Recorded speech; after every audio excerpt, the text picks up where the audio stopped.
আহিল ভাই, আপনি একটু সরে দাঁড়াতে পারেন না? কেন? যাতে অন্য কেউ এসে তোর গা ঘেঁষে দাঁড়াতে পারে? দাঁড়ালে দাঁড়াবে, তাতে আপনার কি? আমি তো আর আপনার বিয়ে করা বউ না যে আমার পাশে কেউ দাঁড়ালে আপনার এত গায়ে লাগবে। মিস তনয়া, যদি বলি তুমি আমার বিয়ে করা বউই? কি? না, কিছু না। তুমি কেনাকাটা শেষ করে আসো, আমি ওইখানটাতে অপেক্ষা করছি। আহিল মুচকে হেসে ভিড় ঠেলে দৌড়ে একটা ফাঁকা জায়গায় গিয়ে দাঁড়ায়। আহিলের মা আহিলকে দায়িত্ব দিয়েছেন এই মেয়েটিকে নিচের গাড়িতে করে নিরাপদে মেলায় এনে ছেড়ে দেওয়া, এবং এই মেয়েটির যখন বাসায় ফেরার ইচ্ছে জাগবে ঠিক তখনই আবার নিরাপদে বাসায় নিয়ে আসতে হবে। আজই মেলার শেষ দিন ছিল। মেলায় নানান রকম শৌখিন জিনিস পাওয়া যায়, যা তনয়ার খুব খুব খুবই পছন্দের। বাসার অন্য কাউকে না জানিয়ে শুধুমাত্র সহিলি খালামণিকে রাজি করিয়ে তবেই তনোয়া সুযোগ পেয়েছে এখানে এসে কেনাকাটা করার। আহিল ভাইকে একদম পছন্দ না তনয়ার, তবুও বাধ্য হয়েই তার সাথে আসতে হয়েছে। আর যাই হোক, সহিলি খালামণি তাকে একদম একা ছাড়বেন না। কেনাকাটা শেষ করে সন্ধ্যার একটু আগেই সে বাসায় ফিরে আসে আহিল ভাইয়ের সাথে। দুইটা কুচকুচে কালো সাপ আমাকে তাড়া করছে, আর আমি প্রাণপণে দৌড়চ্ছি বাঁচার জন্য। আশ্চর্যের ব্যাপার হচ্ছে, আমি দৌড়াচ্ছি কিন্তু আমার পা চলছে না, অর্থাৎ একই জায়গায় আটকে আছি। দৌড়তে গিয়ে একসময় মুখ থুবড়ে পড়েও গেলাম, আর সাপ দুটো আমার নাগাল পেয়ে আষ্টে পৃষ্ঠে বেঁধে ফেললো। একটা সাপ তো আবার আমাকে খাওয়ার জন্য ইয়া বড় হা করলো। জোরে চিৎকার করতে করতে ঘুম থেকে লাফ দিয়ে উঠে সারা ঘরে দৌড়দৌড়ি শুরু করে দিলাম আমি। গায়ের জামা কাপড় সব ঘামে ভিজে চুপচুপে হয়ে গেছে। প্রচন্ড ভয়ে আমার গলা আর ঠোঁট শুকিয়ে কাঠ হয়ে আছে, কপালে বিন্দু বিন্দু ঘাম জমে আছে। যাক বাবা, এটা তাহলে স্বপ্ন ছিল। তবুও স্বপ্নটা এতই বাস্তব লাগছিল যে ঘুম থেকে জেগেও সেটা আমি অনুভব করছিলাম। আমার হাত পা রীতিমতো কাঁপাকাঁপি করছে, আমি স্থির হতে পারছি না। আমার চিৎকার শুনে মা, শুভ, রনি ভাইয়া, বড় ফুপি, সহিলি খালামণি, আহিল ভাইয়া সবাই একযোগে হুড়মুড় করে আমার রুমে চলে আসলো। এসেই রুমের লাইটটা জ্বালিয়ে এক একজন এক এক প্রশ্ন করতে লাগলেন। সবাই যখন নিশ্চিত হলেন আমি শুধুমাত্র একটা ভয়ঙ্কর স্বপ্ন দেখেছি আর কিছু নয়, শুভ আর রনি ভাইয়া তো আমাকে নিয়ে ঠাট্টা করতে শুরু করে দিল। তারা দুজন আমার ভয়ার্থ অবস্থা দেখে একজন আরেকজনের উপর হাসতে হাসতে ঢলে পড়ছে। তাদের হাসি দেখে আমার ভীষণ রাগ লাগছিল। বড় ফুপি আমার মনের অবস্থাটা বুঝতে পেরেই হয়তো শুভ আর রনি ভাইয়াকে একটা ধমক দিয়ে থামিয়ে দিলেন। চেয়ে দেখলাম তিনি নিজেও মুখে কাপড় চেপে হাসি আটকাচ্ছেন। দুঃস্বপ্ন দেখে আমার এভাবে ভয় পাওয়াতে সবাই দেখি আমাকে নিয়ে মজা ওড়াচ্ছে। আমি আর সহ্য না করতে পেরে ভ্যা ভ্যা করে কেঁদে দিলাম। আহির ভাইয়া এতক্ষণ প্যান্টের পকেটে দুহাত ঢুকিয়ে চুপচাপ দাঁড়িয়ে দেখছিলেন সবটা। আমার কান্না শুরু হতেই উনি আমার দিকে তীক্ষ্ণ দৃষ্টিতে তাকিয়ে কিছু একটা বিড়বিড় করতে করতে রুম থেকে বের হয়ে চলে গেলেন। এই একটা মানুষ আমি দেখলাম জীবনে, পুরোই রোবট। তাকে এখনো পর্যন্ত দাঁত বের করে হাসতে দেখিনি আমি। যা একটু মুচকি হাসেন সেটাও একদম মেপে মেপে। তার হাসি দেখলে মনে হবে ঠোঁটটা আরেকটু প্রসারিত হলেই বুঝি দুনিয়া কিয়ামত হয়ে যাবে। এর চেয়ে বেশি হাসা যাবে না। তবে মুচকি হাসলে ওনার ডান গালে একটা টোল পড়ে, আর ওইটা খুবই আকর্ষণীয়। আহিল ভাই চলে যেতেই তার পিছু পিছু শুভ আর রনিও হাসতে হাসতে রুম থেকে বেরিয়ে গেল। তাদের যাওয়ার একটু পরেই বড় ফুফিও চলে গেলেন। তার নাকি অনেক ঘুম পাচ্ছে। এতক্ষণ সবাই মিলে ড্রয়িং রুমে আড্ডা দিচ্ছিলেন। সকালে আমার ক্লাস থাকায় আমি আগে আগে ঘুমিয়ে গিয়েছিলাম। আড্ডা শেষে যে যার মতো করে ঘুমাতে যাবে, আর তখনই আমার চিৎকার শুনে সবাই আমার রুমে চলে আসেন। আমার রুমে এখন আছেন সহিলে খালামণি, অর্থাৎ আহনা ভাইয়ার মাম্মা আর আমার মা। খালামণি আমাকে বুকের সাথে জড়িয়ে ধরে আছেন, আর আমার মা আমার মাথায় হাত বুলিয়ে দিয়ে আমাকে শান্ত করছেন। স্বপ্নটা বারবার আমার চোখের সামনে ভেসে আসছে। আমি চাইলেও শান্ত থাকতে পারছি না। শরীরের লোমগুলো একটু পরপর কাটা দিয়ে উঠছে। খালামণি একসময় মাকেও পাঠিয়ে দিলেন ঘুমাতে। মা প্রথমে আমাকে এই অবস্থায় ছেড়ে যেতে চাইলেন না। খালামণি বললেন তিনি নিজে আজ রাতটা আমার সাথে ঘুমাবেন, চিন্তার কোনো কারণ নেই। মা চলে যেতেই আমি খালামণিকে জড়িয়ে ধরে শুয়ে পড়লাম। সহিলি খালামণি আমার বাবার দূর সম্পর্কের বোন হয়, আর মায়ের ছোটবেলার বান্ধবী। বান্ধবীও আবার যেমন তেমন বান্ধবী না, একদম কলিজার বান্ধবী। মা আর সহিলি খালামণি তো দুজন দুজনকে বোনই মানেন। আমার বাচ্চারা নানা নানির আর কোনো সন্তান না থাকায় নানা বেঁচে থাকতে সহিলি খালামণিকে মেয়ে ডেকেছিলেন। তাই আমরা এখন সহিলি খালামণিকে নিজের আপন খালা হিসেবেই দেখি। আমি খেয়াল করে দেখেছি আমার অন্য সব ভাই বোনদের থেকে সহিলি খালামণি আমাকে একটু বেশিই আদর করেন। আমি খালামণির কোলে মাথা রেখে একসময় ঘুমিয়ে গেলাম। সকালে ঘুম ভাঙলো সূর্যের ঝলমলে আলো চোখের পরে। উঠে দেখি পাশে খালামণি নেই। আমার আগেই ঘুম থেকে উঠে চলে গেছেন হয়তো। টেবিল ঘড়িটার দিকে তাকিয়ে দেখলাম সকাল 7:05। তুলনামূলকভাবে আজ একটু তাড়াতাড়ি ঘুম ভেঙেছে আমার। কলেজে যাওয়ার জন্য হাতে এখনো প্রচুর সময় আছে। রাতের স্বপ্নটার কথা চিন্তা করতেই আপন মনে হেসে উঠলাম। রাতের আধারে তখন কি ভয়টাই না লাগছিল। আড়ামোড়া ভেঙে বিছানা থেকে নেমে ব্যালকনিতে গিয়ে দাঁড়ালাম। শীতের সকালের এই মিষ্টি রোদটা বেশ লাগছে। রাতে ঘুমের ব্যাঘাত ঘটলেও ভোর সকালের দিকে ঘুমটা বেশ গাঢ় হয়েছিল, বিধায় শরীরটা এখন বেশ ঝরঝরে লাগছে। আমি আরুষি, শেহরিন, তনয়া, সবাই তনোয়া নামেই ডাকে। উচ্চ মাধ্যমিকে পড়াশোনা করছি। 3 ভাই বোনের মধ্যে আমি মেজো। আমার বড় আপু তিন্নি গ্রাজুয়েশন কমপ্লিট করে ফেলেছে। আপুর পছন্দ করা ছেলের সাথেই আর কিছুদিন পরে আপুর বিয়ে হতে যাচ্ছে। আমার ছোট ভাই শুভ 8ম শ্রেণীর ছাত্র। আমার মা একজন গৃহিণী, আবার একজন সমাজসেবিকা, আর বাবাও একটি মাল্টিন্যাশনাল কোম্পানির একজন শেয়ার হোল্ডার। বাবা মা ভাই বোন ছাড়াও আমার ফ্যামিলিতে আরো অনেকেই আছে। আমরা সবাই যৌথ পরিবারে বাস করি। এছাড়াও তনয়া, এই তনয়া, কিরে এখানে কি করছিস? কলেজে যাবি না আজ? সাইকার ডাকে আমার ভাবনায় ছেদ পড়ে গেল। সাইকা আমার চাচাতো বোন। আমরা একই ক্লাসে একই কলেজে পড়ি। সে কলেজ ড্রেস পরে পুরো দমে তৈরি হয়ে আমাকে ডাকতে এসেছে। বেশ বিরক্ত হয়ে সাইকাকে বললাম, এত সকাল সকাল কেউ এভাবে চেঁচায়? কত সুন্দর প্রকৃতি দেখছিলাম, আর দিলি তো পরিবেশটা নষ্ট করে। প্রকৃতি দেখছিলে মানে? কলেজে কি যাবি না নাকি? আজ ফিনান্স স্যারের কত ইম্পর্টেন্ট ক্লাস জানিস তুই? কিছুতেই মিস দেওয়া যাবে না। এই থাম তো, আমি কখন বললাম যে আজ কলেজ যাব না? এখনো অনেক সময় হাতে আছে।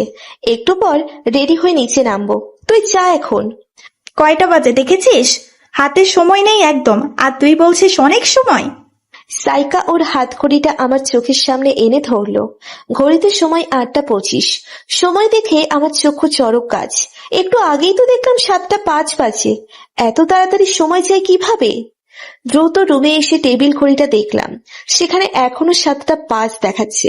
খেয়াল করে দেখলাম সেকেন্ডের কাঁটা চলছে না। ও মাই গড, ঘড়ির ব্যাটারি তাহলে 7:05 ডেড হয়ে গিয়েছিল। আর এখন বাজে 8:30। ঠিক 9টায় আমার ক্লাস।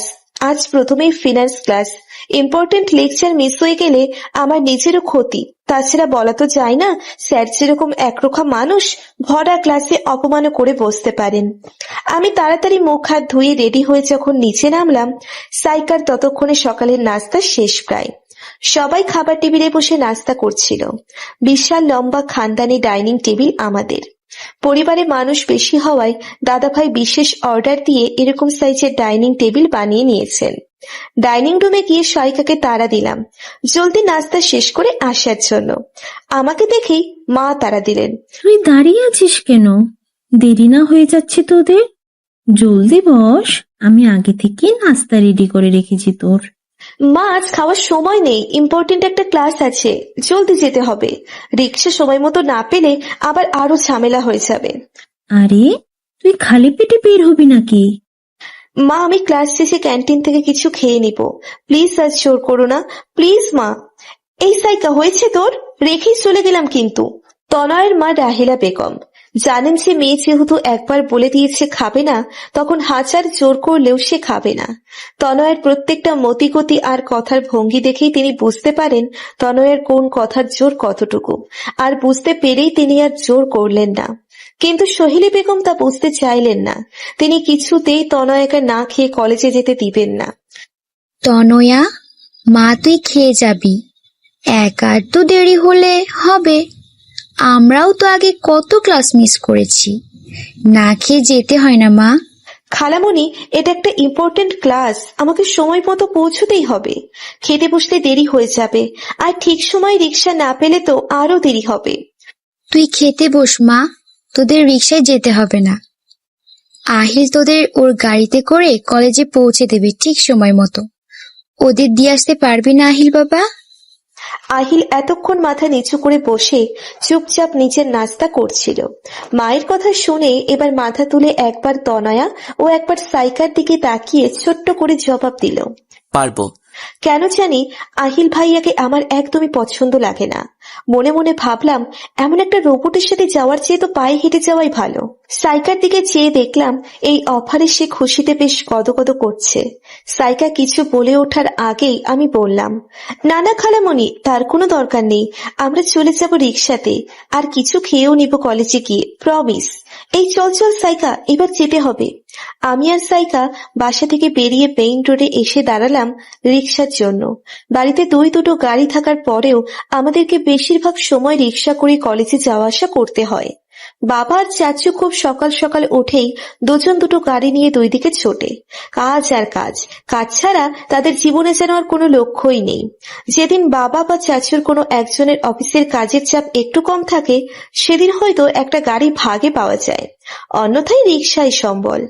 অনেকক্ষণ ধরে দাঁড়িয়ে থেকেও রিক্সা না পেয়ে হাঁটা শুরু করলাম। কলেজ এখান থেকে বেশি দূরে না, হেঁটেও যাওয়া যায়, হাঁটতেও আমাদের সমস্যা নেই, তবে এই মুহূর্তে সময় খুবই কম। হাঁটতে হাঁটতে সাইকা বেশ তেজের সাথে বলল, খুব ভাল লাগছে এখন হাঁটতে, তাই না?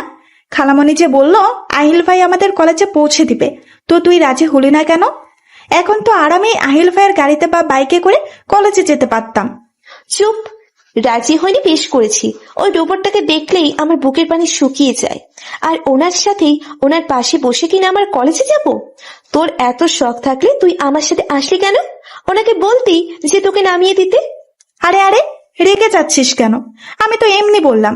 আর আহিল ভাইয়ের প্রতি তোর এত রাগ কেন বলতো? মানছি যে উনি তুলনামূলকভাবে একটু গম্ভীর প্রকৃতির মানুষ, কিন্তু আহিল ভাইয়ের ব্যক্তিত্ব দেখেছিস তুই? Just wow! এত হ্যান্ডসাম আর গুড পার্সোনালিটির পুরুষ তো আমি আমার জীবনে এর আগে কখনো দেখিনি। আর যাই বলিস না কেন তনয়া, সাইকার এই আজাইরা বকবক শুনতে খুবই বিরক্ত লাগছিল। ওকে পিছনে ফেলেই আরো জোরে পা চালিয়ে হনহন করে হাঁটতে লাগলাম।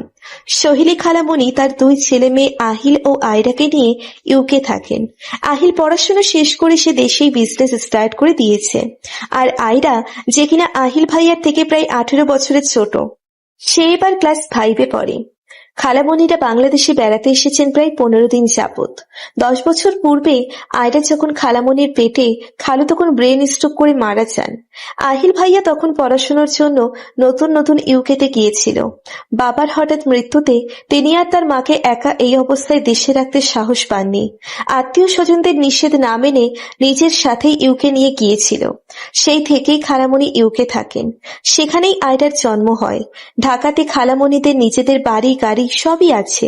বছরের পর বছর বাড়ি খালি পড়ে থাকলেও ওই বাড়ির বেচার কথা খালামণির চিন্তাও করতে পারেন না। খালুর স্মৃতি জড়িয়ে আছে যে সেই বাড়ির সাথে। একজন কেয়ারটেকার খালামণিদের সকল সহায় সম্পত্তি দেখাশোনা করে রাখেন। 1 বছর পর পর খালামণিরা কিছুদিনের জন্য এসে তাদের ও আমাদের বাসায় থেকে যান। গত 6 মাস আগেই মাত্র তারা এসে গেছেন একবার, আবারও আসতে হলো। কি একটা জরুরি কাজ নাকি পড়ে গেছে বাংলাদেশে তাদের। তাছাড়া তিন্নিয়াপুর বিয়েও সামনে, তাই কিছুদিন আগেই চলে এসেছেন। হাঁটতে হাঁটতে অবশেষে কলেজে চলে এসেছি। 9:05 বাজে। ক্লাসে গিয়ে দেখি স্যার এখনো ক্লাসে আসেননি। আমি আর সাইকা দুজনেই হাঁপ ছেড়ে বাঁচলাম। যাক বাবা, বাঁচা গেল। পরদিন সকাল থেকেই বাসায় ঘর সাজানোর তোড়জোড় পড়ে গেল। তিন্নিয়াপুর হবু শ্বশুরবাড়ি থেকে মেহমান আসবে, বিয়ের দিন তারিখ সব ফাইনাল করতে। এর আগেও ছেলেপক্ষ ও মেয়েপক্ষ বেশ কয়েকবারই নিজেদের মধ্যে দেখা সাক্ষাৎ আলাপ আলোচনা করেছে। তবুও বিয়ে বলে কথা, আয়োজন করেই বিয়ের দিন তারিখ ঠিক করা ভালো। যেদিন থেকে ইউকেতে সাগর ভাইয়ার জবটা কনফার্ম হয়ে গেল, সেদিন থেকেই তারা বিয়েটা যেন দ্রুত হয়ে যায় তার তার জন্য চাপ দিতে লাগলো। কারণ সাগর ভাইয়ার হাতে সময় খুব কম, বিয়ে করে একেবারে বউকে নিয়ে ইউকে চলে যেতে চায় সে। সবার সাথে হাত মিলিয়ে আমিও কাজ করছি, মোটামুটি ভূতের খাটুনি খাচ্ছি বলা চলে। দাদুর এত বড় বাড়ির প্রতিটা ঘর দরজা নাকি ঝকঝকে তকতকে হওয়া চাই। তিন্নি আপুর অর্ডার এটা। এই বাড়ির বড় মেয়ের বিয়ে বলে কথা, 2 দিনেই মেহমান বলে মা আপুকে কোনো কাজেই হাত লাগাতে দিচ্ছে না, সব কাজ আমাদেরই করতে হচ্ছে।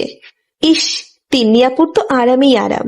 মনে মনে বললাম, শুধু একবার আমার বিয়েটা আসুক, তারপর আমিও আরাম করব। আমার ঘরটা পরিষ্কার করে কিছু হাবিজাবি অতিরিক্ত জিনিস স্টোর রুমে গিয়ে রেখে আসলাম।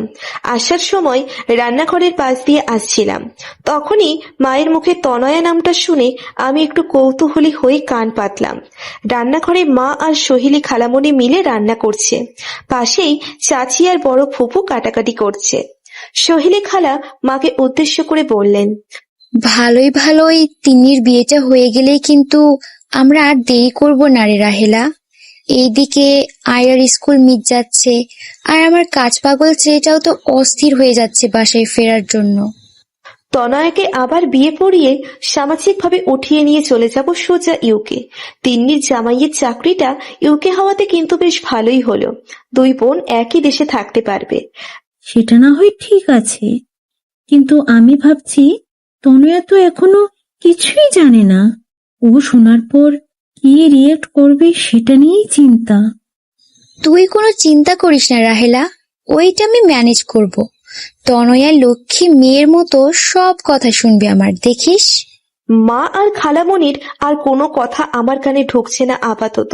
আমার মাথায় ঘুরছে শুধু আমাকে বিয়ে দেওয়ার কথা চিন্তা করছে মা। তাহলে এত তাড়াতাড়ি আমি কি বোঝা হয়ে গেছি নাকি, যে এখন কলেজ লাইফটাও শেষ করলাম না আর এখনই বিয়ের কথা বলছে? তিন্নি আপু তো মাস্টার্স কমপ্লিট করে তারপর বিয়ে করছে, তাহলে আমার বেলায় এত তাড়াহুড়ো কেন? কিন্তু খালামণি এটা কি বললো, আমার আবার বিয়ে মানে? আমার কি একবার বিয়ে হয়েছে নাকি? আজব তো, মাথায় কিছুই ঢুকছিল না। চিন্তা ভাবনা বাদ দিয়ে রুমের দিকে হাঁটতে লাগলাম। সবাই কাজ করছে, এক আহিল ভাইয়াই কাজ ফাঁকি দিয়ে সোফায় বসে ল্যাপটপে মুখ গুজে আছে। ওনাকে পাশ কাটিয়ে রুমে আসার সময় উনি ল্যাপটপের দিকে তাকিয়েই আমাকে ডাক দিলেন, তনু 1 গ্লাস পানি দিয়ে যা তো। আহিল, তোকে কতবার বলেছি তনয়াকে তুই তুকারি করে না বলতে, অভ্যাসটা পরিবর্তন কর। রান্নাঘর থেকেই সোহেলি খালামণি আহিল ভাইকে কড়া গলায় ডাক দিয়ে কথাটা বললেন। মায়ের ডাকে আহিল ততস্থ হয়ে উঠল, আমতা আমতা করে আমার দিকে চেয়ে বললেন, না মানে তনু, আমার জন্য 1 গ্লাস পানি নিয়ে এসো তো। আমি ফিক করে হেসে ফেললাম। এই গম্ভীর রোবট প্রকৃতির মানুষটা যখন কোনো কারণ অপ্রস্তুত হয়ে যায়, চেহারাটা তখন বেশ দেখার মতো হয়। আহিল ভাই আমাকে সব সময় তুই তুই করেই বলতেন, কিন্তু কি জানি এবার দেশে আসার পর খালামণি বারবার আহিল ভাইকে নিষেধ করে দিচ্ছেন যেন আমাকে তুই না বলে। আর তুমি করে বলতে গিয়েই আহিল ভাই তুই তুমির মাঝে সব উল্টোপাল্টা করে ফেলছেন। আমাকে হাসতে দেখে আহিল ভাই কড়া গলায় বললেন, কি হলো, হাসছো কেন? পানি আনতে বললাম না? ওনার মুখে আবারও তুমি শুনে আমার আরো হাসি পেতে লাগলো। মুখ চেপে হাসি আটকে কোনো রকমে বললাম, আহিল ভাইয়া প্লিজ আমাকে তুমি বলতে যাবেন না, কি অদ্ভুত শোনা এটা আপনার মুখে। আহিল ভাই মাথা তুলে আমার দিকে কড়া চোখে তাকাতেই আমার হাসি একেবারে বন্ধ হয়ে গেল। কিরকম রাক্ষসের মতো তাকায় বাপ্পা। মিনমিন করে বললাম, আচ্ছা যাচ্ছি যাচ্ছি, এভাবে তাকানোর কি আছে, যাচ্ছি তো। দুপুরের আগেই পাত্রপক্ষের লোকজন চলে এলো। আহিল ভাইয়া নিজের তত্ত্বাবধায়নে মেহমানদের খাওয়ালো। তারপর সবাই ড্রয়িং রুমে বসে কিছুক্ষণ বিশ্রাম নিয়ে 2 পক্ষ বিয়ের আলাপ আলোচনা করতে লাগলো। আমরা বাসার মোটামুটি সবাই এখন ড্রয়িং রুমে উপস্থিত আছি। বাসার যে কোনো আলাপ আলোচনায় ছোট বড় সবাই উপস্থিত থাকি আমরা, এটাই আমাদের পরিবারের নিয়ম। খালামণি যে সোফায় বসে আছে তার পাশেই সোফায় গা ঘেঁষে আমি দাঁড়িয়ে সকলের কথা শুনছিলাম। বেশ কিছুক্ষণ ধরে খেয়াল করছি আপুর চাচাতো দেবর অর্থাৎ সাগর ভাইয়ের কাজিন আমার দিকে আর চোখে দেখছে বারবার। উনি কি আসলেই আমার দিকে তাকাচ্ছে নাকি আমি ভুল দেখছি? পরীক্ষা করার জন্যই আমি সরে গিয়ে খালামণির পিছনের দিকে গিয়ে দাঁড়ালাম। এখনো উনি এদিকেই তাকাচ্ছেন, তার মানে আমাকেই দেখছেন উনি। আমি বেশ অস্বস্তি বোধ করতে থাকি। অপ্রস্তুত হয়ে এদিক সেদিক তাকাতেই আমার বিপরীত পাশে সোফায় বসে থাকা আহিল ভাইয়ের চোখে চোখ পড়ে গেল। উনি তীক্ষ্ণ দৃষ্টিতে তাকিয়ে আছেন আমার দিকে। একটু পর আমার উপর থেকে চোখ সরিয়ে নিয়ে সাগর ভাইয়ের কাজিনের দিকে এক পলক দেখলেন। একটু পর আহিল ভাই সোফা থেকে উঠে এসে আমার পাশে দাঁড়ালেন। এমন ভাবে দাঁড়ালেন যেন আহিল ভাইয়ের দেহের কারণে সাগর ভাইয়ের কাজিন এখন পুরোপুরি আড়ালে পড়ে গেল আমার। আমিও এবার একটা স্বস্তির নিঃশ্বাস ফেললাম। কেন জানি না আহিল ভাইয়ের এই কাণ্ডটা হুট করে আমার খুব ভালো লেগে গেল। সংক্ষিপ্ত আলাপ আলোচনা শেষে আগামী সপ্তাহে বিয়ের ডেট ফাইনাল করা হলো। সব কথা ফাইনাল করে সন্ধ্যার দিকে যখন মেহমানরা চলে গেল, আমি আমার রুমে চলে আসলাম বিশ্রাম নিতে। অসম্ভব ধকল গিয়েছে আজ সবার উপর দিয়ে। বিয়ের 1 সপ্তাহ আগেই যদি এমন খাটুনি খাটতে হয়, বিয়ের 2 দিন আগে কি হবে সেটাই ভাবছিলাম। বিছানায় চিৎপটাং হয়ে শুয়ে আছি হাত পা ছড়িয়ে। হুট করেই আহিল ভাই ঢুকে গেলেন আমার রুমে। আমি তড়াক করে লাফ দিয়ে উঠে জামা কাপড় ঠিক করতে লাগলাম। মনে মনে প্রচন্ড বিরক্তও হলাম। এভাবে অনুমতি ছাড়া কেউ কারো রুমে ঢোকে নাকি? আমাকে অগোছালো ভাবে দেখে আহিল ভাইও কেমন একটু অপ্রস্তুত হয়ে গেলেন।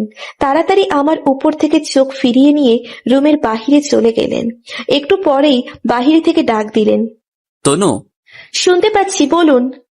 আমরা বাইরে যাচ্ছি ঘুরতে, যাবি তুই? কে কে? আমি একাই, তুই সাথে গেলে আমরা হব আর কি। আমি যাব না, এখন ক্লান্ত, আপনি যান। আস্তে আস্তে বললাম, আপনার মতো নিরামিষের সাথে ঘুরতে বের হব? মাথা খারাপ নাকি? কিছু বললি? না না, কিছু বলিনি, আমি ঘুমালাম। যান আপনি এখন। আহিল ভাইয়ের ছায়াটা সরে গেল দরজার সামনে থেকে। আমি গায়ে একটা কাঁথা টেনে দিয়ে শুয়ে পড়লাম। মনে মনে ভাবলাম, বাহ, আহিল ভাই নামক রোবট আবার ঘুরতেও যায় নাকি? আবার কিনা আমাকে নিতেও এসেছিল। একচোট ঘুমিয়ে রাত 11টার দিকে উঠলাম। কি ব্যাপার, বাড়িটা এমন নীরব নীরব লাগছে কেন? কোথাও কোনো শব্দই শোনা যাচ্ছে না। সবাই কি ঘুমিয়ে গেল নাকি? প্রতিদিন এই সময় তো পুরো বাড়ি হই হুল্লোড়ে মেতে থাকে। ধীর পায়ে রুমের থেকে বের হয়ে ড্রয়িং রুমে আসলাম। সারা বাড়িতে অন্ধকার, কোনো রুমে বাতি জ্বলছে না। ড্রয়িং রুমে শুধু টিম টিম করে একটা ডিম লাইট জ্বলছে। আশ্চর্য তো, এত নীরব কেন বাসা? আর লাইটই বা সব অফ কেন? আমি ড্রয়িং রুমে বড় লাইটটা জ্বালিয়ে দিয়ে কাঁপা কাঁপা কণ্ঠে আম্মুকে ডাকতে লাগলাম। আমার ডাক শুনে আম্মু এলো না, তবে আহিল ভাই তড়িঘড়ি করে বেরিয়ে এলো তার ঘর থেকে। কিরে, কখন উঠেছিস?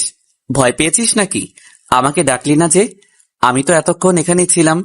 তুই উঠে আবার ভয় পাস কিনা তাই এইমাত্রই রুমে গেলাম। বাসার সবাই কই আহিল ভাইয়া? নেই। নেই মানে? সবাই মিলে মেলায় গেছে। তুই তো পরশুদিন গেলি মেলাতে, তাই তোকে রেখে যেতে বলছি। ওই ভিড়ের মধ্যে তোর যেতে হবে না, আর আমারও কাজ আছে, আমিও যাইনি। সবাই মেলায় গেছে মানে? কোন মেলায়? মেলা শেষ না? না, 2 দিন বাড়াইছিল শুনলাম। কি বলেন, সবাই গেল কিন্তু আমাকে নিয়ে গেল না? আমার তো অনেক পছন্দ মেলায় যাওয়া, আমাকে রেখেই চলে গেল। আমার কান্না ঠেলে চলে আসছিল। আমাকে ফাঁকি দিয়ে সবাই চলে গেল, আর আমাকে একবার বলেও গেল না। আমি হতভম্ব হয়ে চুপ করে রইলাম। তোকে নিয়ে যেতে আমি না করেছি, কি দরকার শুধু শুধু ওই ভিড়ের মধ্যে গিয়ে? তোর যাতে মন খারাপ না হয়, তাই তো তোকে অন্য কোথাও ঘোরাতে নিয়ে যেতে চাইলাম। তুই তো বললি তুই যাবি না, ঘুমাবি। এবার আমি বুঝলাম কেন আহিল ভাই এমন আদিক্ষেতা দেখিয়ে তখন ঘুরতে নিয়ে যেতে চাইছিল। আমি চেঁচিয়ে উঠলাম, আপনাকে কে বলেছে আমাকে নিয়ে যেতে নিষেধ করতে? হ্যাঁ, আর আপনি আমার উপর এমন অধিকার দেখান কেন সব সময়? আমি কি চেয়েছি মেলায় না গিয়ে আপনার সাথে ঘুরতে যেতে? আমার ব্যাপারে আপনি আর নেক্সট টাইম কোনো সিদ্ধান্ত নিবেন না। আসুক আজকে খালামণি। ঘ্যান ঘ্যান ঘ্যান ঘ্যান করতে করতে আমি আমার রুমে চলে আসলাম। প্রচন্ড রাগ লাগছে আমার নিজের উপরে। কেন যে আমি ঘুমিয়ে গেলাম, কেন যে কোনো খবর রাখলাম না। তারা কখন চলে গেল আমায় রেখে। আর এই আহিল ভাইটা, উনিই তো আসল ক্রিমিনাল, আমাকে রেখে যেতে বলছে। কত সাহস! মেলায় ঘুরে মার্কেট থেকে কেনাকাটা করে সবাই বাসায় ফিরল রাত 1টা বাজে। সবার মুখে হাসি হাসি, কে কি কিনছে বাসায় এনে একজন অন্যজনকে দেখাচ্ছে। বাহ, সবাই কত খুশি। আমি সবার সামনে থেকে আম্মুকে ডেকে নিয়ে আসলাম। আম্মুর পিছন পিছন খালামণিও আসলো। খুব করে চিল্লাপিল্লা করলাম আম্মুর সাথে। কেন তারা আমাকে সাথে নিয়ে যায়নি? কেন একা বাসায় রেখে গেল আমায়? সহিলি খালামণি আমাকে ধরে নিয়ে একপাশে বসিয়ে দিলেন। আরে আরে, আমার সোনা মেয়েটা তো দেখছি একদম রেগেই গেছে। আমরা তো তোকে ইচ্ছে করেই রেখে গেলাম, আহিলের সাথে ঘুরতে যাবি তাই। আর আহিল তো ছিলই তোর সাথে, তুই একা কই রে মা? মানে? আমি বুঝলাম না, তোমরা আমার সবকিছুর সাথে শুধু আহিল ভাইকেই জড়িয়ে দাও কেন? আমি তোমাদের সাথে ঘুরতে না গিয়ে আহিল ভাইয়ের সাথে কেন ঘুরতে যাব? আশ্চর্য। মা আর সহিলি খালামণি একে অপরের দিকে তাকিয়ে মুচকি হাসলেন। আমার আরো বেশি বিরক্তি উঠে গেল। ধুর, কাউকে কিছু বলেও লাভ নাই। না খেয়ে রুমে গিয়ে শুয়ে পড়লাম। একটু পর সাইকা আসলো আমাকে ডাকতে। ও কি কি জিনিস কিনেছে আমাকে দেখাবে। সাইকাকেও ধমক দিয়ে পাঠিয়ে দিলাম। সবার উপরে বিরক্তি দেখাচ্ছি, সবাইকেই অসহ্য লাগছে এই মুহূর্তে। সবাই খারাপ, আমাকে না নিয়েই চলে গেছে। অভিমানে বালিশে মুখ গুজে পড়ে রইলাম। পরদিন সকালে ঘুম ভাঙলো আম্মুর স্পর্শে। তিনি শিয়রে বসে আমার মাথায় হাত বুলিয়ে দিচ্ছেন। পাশেই বসে আছেন সোহেলি খালামণি। দুজনেই কিছুটা সিরিয়াস মুখ করে বসে আছেন। তাদের হাব ভাব দেখে মনে হচ্ছে কিছু একটা বলতে চান। কি ব্যাপার, এত সকাল সকাল আমার রুমে যে? সব ঠিক আছে তো? আম্মু, কিছু বলবা? আম্মু কিছু বললেন না, বললেন সহিলি খালামণি। ওনার কথার সারমর্ম ছিল এই, আহিল ভাই নাকি আমার স্বামী। খুব ছোটবেলায় আহিল ভাইয়ের সাথে আমার বিয়ে হয়েছিল। নানা মৃত্যুসজ্জায় যাওয়ার আগে আম্মু আর আম্মুর বান্ধবীর 2 ছেলে মেয়েকে বিয়ে দিয়ে যান। এখন আমার বয়স 18 হয়ে গেছে। তিনি আপুর বিয়ের পরপরই খালামণি চাইছেন অনুষ্ঠান করে সামাজিকভাবে বিয়ে পড়িয়ে আমাকে নিয়ে যাবেন। আমাদের ছোটবেলার বিয়ের কথা বাড়ির বড়রা সবাই জানে, এমনকি আহিলও জানতো, শুধু আমিই জানতাম না। তাই এখন ওনারা আমাকে জানাতে এসেছেন। সব কথা শুনে আমি স্তব্ধ হয়ে গেলাম। এটা কি শুনছি আমি? আহিল মানে রোবটটা আমার স্বামী হবে? ওনাকে বিয়ে করার চেয়ে তো চিরকুমারী থাকা অনেক ভালো। আর বিয়ে কি ছেলে খেলা নাকি? ছোটবেলায় বিয়ে আবার কি? আমায় না জানিয়েই আমার বিয়ে? না, এটা তো অসম্ভব। আমি আম্মুকে সরাসরি জানিয়ে দিলাম, এই বিয়ে আমি মানি না, করবো না বিয়ে আহিল ভাইকে। আম্মু আর খালামণি আবারও রাতের মতো দুজন দুজনের দিকে তাকিয়ে চোখ টিপে হাসলেন আমার কথা শুনে। আম্মু হাসতে হাসতে খালামণিকে বললেন, আরে বাচ্চা তো, তাই এমনটা বলছে। যাই বলিস না কেন সাহিলি, দুটোকে পাশাপাশি কিন্তু বেশ মানায়। আম্মু, আমি বাচ্চা? আমাকে বাচ্চা মনে হয় তোমার? ও লেলে, আমার সোনা মেয়েটাকে বাচ্চা বলি কেন রে রাহেলা? কত বড় হয়ে গেছে আমাদের ছোট্ট মেয়েটা, তাই তো এবার বিয়ে দিয়ে আমার ঘরে আনতে চাইছি। সহিলি খালামণি আমার মাথাটা টেনে দিয়ে কপালে একটা চুমু এঁকে দিলেন। তারপর 2 বান্ধবী মিলে হাসতে হাসতে নিজেদের মধ্যে কথা বলতে বলতে বেরিয়ে গেলেন। আর এদিকে আমি ছিম মেরে বসেই আছি চুপচাপ। আম্মু আর খালামণি তো দেখি আমার মতামতের কোনো তোয়াক্কাই করছে না। যদি সবাই মিলে আমাকে জোর করে সত্যি সত্যি বিয়েটা দিয়ে দেয় আহিল রোবটের সাথে। চোখ বুজে একবার আহিল ভাইকে নিজের স্বামী হিসেবে কল্পনা করতে চেষ্টা করলাম। একটা গুরুগম্ভীর ছেলে, যিনি কথা বলবেন খুব মেপে মেপে, বেশিরভাগ সময়ই চোখের ইশারায় মুখের ভাষা প্রকাশ করে ফেলবেন, হাসবেন পরিমিত, বেশি হাসলে আবার দাঁত পড়ে যাবার ভয় আছে কিনা তাই। কাজের খাতিরে এই লোকটি সারা দিন বাহিরে বাহিরে থাকবেন। যেটুকু সময় বাসায় থাকবেন ল্যাপটপে মুখ গুজে পড়ে থাকবেন। কেউ ভালো কথা বলতে নিলেও তিনি ভ্রু কুঁচকে বক্তার দিকে চেয়ে থাকবে। কখনো কখনো তো আবার তাকাবার প্রয়োজনও মনে করবেন না। মানুষটিকে 5টা কথা বললে একটি কথার জবাব দিবেন, যদি পারেন তো জবাবটা হুম বা না এর মাধ্যমে দিয়ে বেঁচে যেতে চাইবেন। কথায় কথায় অর্ডার দিবেন, এই তনু এটা কর, ওইটা কর, এখানে যাওয়া যাবে না, ওখানে যাওয়া নিষেধ, বৃষ্টিতে ভেজা যাবে না, জ্বর আসবে, শীতকালে আইসক্রিম খাওয়া যাবে না, সর্দি লাগবে। গভীর রাতে ঘুম নষ্ট করে জ্যোৎস্না দেখলে কি পেট ভরে নাকি? মেলায় যাওয়া আবার কারো শখ হয় নাকি? ধুর, ওই ভিড়ের মধ্যে যেতে হবে না। মেলায় কি মানুষ যায়? রাস্তার পাশের ফুচকা? না না, অস্বাস্থ্যকর জিনিস এগুলো। গাড়ি থাকতে রিক্সায় চলবি কেন রে? রিক্সায় চড়ার মাঝে আবার আলাদা আনন্দ? কই রে, আনন্দ তো দেখি না। রিক্সা দিয়ে যেখানে যাবি গাড়ি দিয়ে তো সেখানেই যাবি। আবার দিন শেষে এই রসকসীন আনরোমান্টিক বইরা ব্যাটাটা আমার পাশেই ঘুমাবে। না না না, এটা মেনে নেওয়া যায় না। তাড়াতাড়ি চোখ খুলে কল্পনার রাজ্য থেকে ফিরে আসলাম। যে করেই হোক আহিল ভাইয়ের সাথে বিয়েটা আমাকে আটকাতেই হবে। উঠে হাত মুখ ধুয়ে নাস্তা করতে চলে আসলাম। আমার আগেই সবাই চলে এসেছে নাস্তা করতে। আহিল ভাইয়া মাথা নিচু করে খাচ্ছিল। আমাকে আসতে দেখে একবার চোখ তুলে তাকিয়ে আবারও নিজের খাওয়ায় মনোযোগ দিলেন তিনি। ভাবসাব দেখে এমন ভদ্র ছেলে মনে হয় যেন ভাজা মাছটিও উল্টে খেতে জানেন না। এদিকে আমাকে বিয়ে করার প্ল্যান করে বসে আছে। রোবট হয়ে তনয়াকে বিয়ের শখ আমি মেটাবো মিস্টার আহিল, শুধু অপেক্ষা করেন। খাবার টেবিলে সাইকা আমাকে বেশ কয়েকবার চোখের ইশারায় কিছু বোঝাতে চাইল, কিন্তু আমি একবারও বুঝলাম না ও কি বোঝাতে চাইছে। তবে এটা বুঝলাম যে কোনো একটা ব্যাপার নিয়ে ও খুব এক্সাইটেড। খাওয়া শেষ হতেই সাইকা আমাকে টেনে নিয়ে গেল ওর রুমে। তারপর খুশিতে পাঁচকুলা করে জড়িয়ে ধরে টকবক করে বলল, তনয়া রে, কংগ্রাচুলেশন। আহিল ভাইয়ের মতো ওয়াও লেভেলের হ্যান্ডসাম একটা ছেলে তোর হাজবেন্ড। আমি জাস্ট ভাবতেই পারছি না। উফ, তোর কি ভাগ্য রে। কিন্তু তোর প্রতি আমার খুব রাগ কিন্তু তনয়া। তুই আমার ভালো বন্ধু হয়েও আগে কেন বলিসনি তুই আর আহিল ভাইয়া যে হাজবেন্ড ওয়াইফ? এত বড় একটা খবর তুই আমার কাছে লুকাতে পারলি? কথা বলতে বলতে সাইকা কপট অভিমানে মুখ অন্যদিকে ঘুরিয়ে নেয়। আর এবার আমি বুঝলাম খাবার টেবিলে বসে সাইকার এত উত্তেজনার কারণ। তার মানে খালামণি আর আম্মু অলরেডি বাসার সবাইকে এটা বলে দিয়েছে আমি যে বললাম আমি রাজি নাই বিয়েতে, সেটা কিছু না। আমি সাইকাকে জোর করেই আমার থেকে একটু দূরে সরিয়ে দিয়ে বললাম, দেখ, আমি আহিল ভাইয়ের প্রতি মোটেও ইন্টারেস্টেড নই। আর তোরও এত খুশি হওয়ার কারণ নেই, কারণ আমি আহিল ভাইয়াকে বিয়ে করছি না। ইস, বিয়ে করছি না মানে কি রে? করেই তো বসে আছিস। আর এত ন্যাকামি করবি না তো। মুখে মুখে তো ঠিকই বলিস আহিল ভাইয়াকে তোর সহ্য হয় না, আবার এদিকে তো ঠিকই ডুবে ডুবে জল খাস। সাইকার আমি দুই বোন সমবয়সী হওয়ায় দুজন দুজনের খুব ভালো বন্ধুও। সব কথা শেয়ার করি একে অপরকে, অনেক মজাও করি, কখনো কোনো ব্যাপার সিরিয়াসলি নিইনি। কিন্তু আহিল ভাইয়ের সাথে আমাকে জড়িয়ে কথা বলায় এখন খুব সিরিয়াসলি রাগ উঠে গেল আমার। শ্যাট আপ সাইকা, মুখ সামলে কথা বল। আহিল ভাই শুধুই আমার কাজিন, এর বেশি কিচ্ছু না। আমি কখনো ওনাকে অন্য নজরে দেখিনি, আর বিয়ের ব্যাপারটাও আজকেই জানতে পারলাম। ছোটবেলায় ভালো মন্দ কিছুই বুঝি নাই যখন, তখন যদি আমাকে বিয়ে দিয়েও থাকে, মানি না এখন আমি ওই বিয়ে।